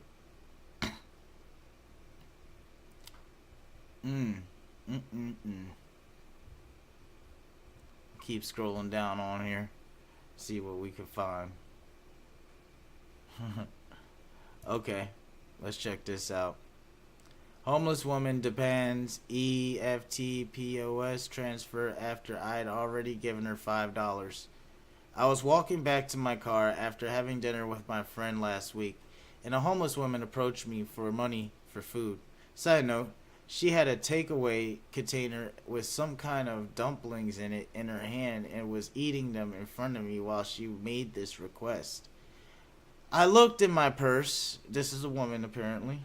I looked in my purse. I have a $5, so I handed it over, wished her all well, and made my walk away. She physically stopped me and asked me for more money. I politely said no, then tried to walk away again. She stopped me again by holding my arm and then asked me to transfer money to her bank account. There was a few back and forths of me saying no and her insisting before I finally just had enough and to be rude and tell her to leave me alone. Not the most dramatic of stories, I know, but damn, I thought I'd already be generous by giving her $5. Well, I don't... What? She's from a country where she's just fucking polite as all shit, because I'm telling you right now, if she did that to me, it would have been on, and I would have took my $5 back. Fuck you. You ain't gonna be no choosy beggar on me. I know some homeless people like that, though. They be all cracked out, and they walk over and they be like, oh yeah, let me get that $5, and then forget $5 that you already gave them, and they want more. Like, fuck out of my face, bro.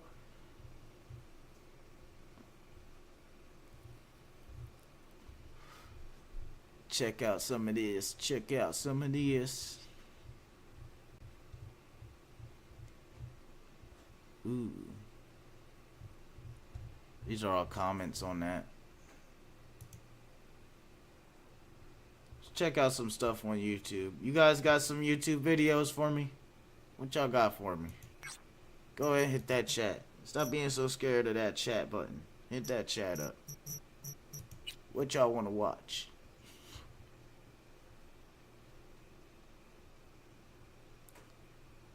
I'm black and I'm ready for action.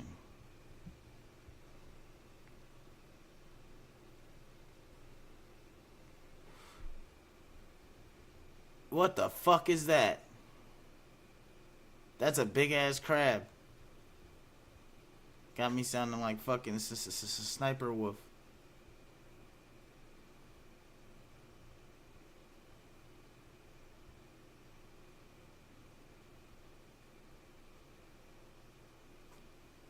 It got worse. Oh god. I'm not even going to do a review on that. That shit's so bad, I don't even want to watch it.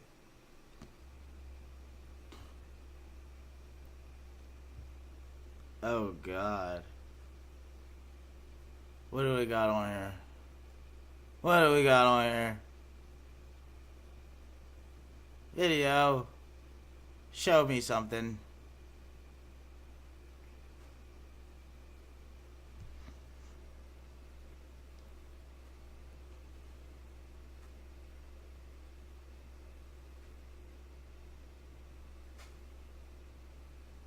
If you guys see something that piques your interest, hit that comment.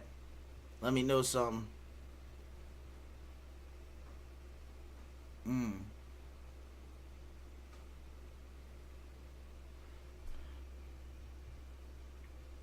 I actually haven't played Baldur's Gate 3 yet. I was actually thinking about it. What do we have here? What do we got in this motherfucker to watch today? Give me some ideas. I know you guys seen that headline. Let me get some ideas.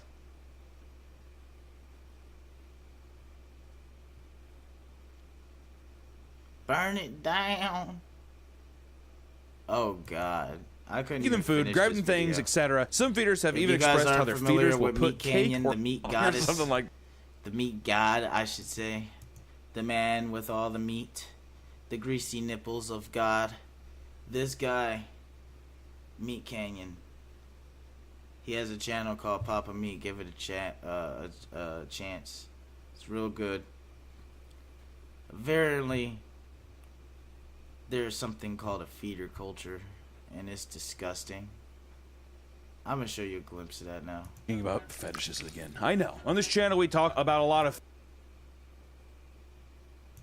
Hearing it, or at least saying it like that, I don't know if I would be a feeder because I am disgusted with myself every time I eat. We're going to be talking about a lot of different stuff. We found a lot of different kinds of feeders in the subculture. This one in particular is very interesting, but very dirty at the same time. It's very odd. On r/death_feederism, what a fucking crazy deal. What are the signs that want us to come out and become an obese person? The world of feederism is attractive to many people, but many people have doubts about whether they should decide to gain weight. A person can notice that they feel pleasure in feeling fat, but sometimes it is difficult to know what they have to do if they should gain weight and become a fat person. What do you think would be the list of signs you should come out of the closet and become an obese person? You know, What? go and accept that your destiny is to be an obese person. I do like how they're looking at being obese is like looking on like Kratos wiping off the prophecy on the wall and being like, I was meant to be this all along. That's like a fucking crazy. How do I know just to strip the guilt away? I think your body's just being like, oh no! I lost a bunch of weight before. When I was super overweight, I slept way better. Could not be farther from the truth now. Now I'm choking, I'm gasping for air. This person's bringing up a good point. What are the signs that you need to come out,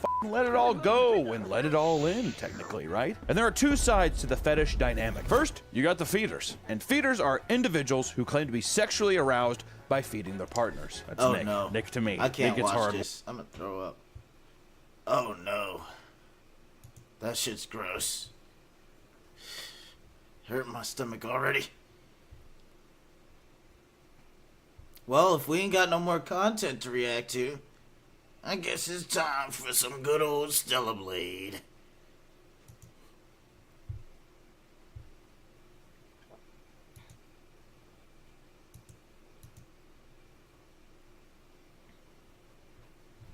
PS Remote Play. Nah, I'll just end it there. I hope you guys enjoy this. Hit that like, that comment, subscribe in the future, and I'll see you later. Peace out.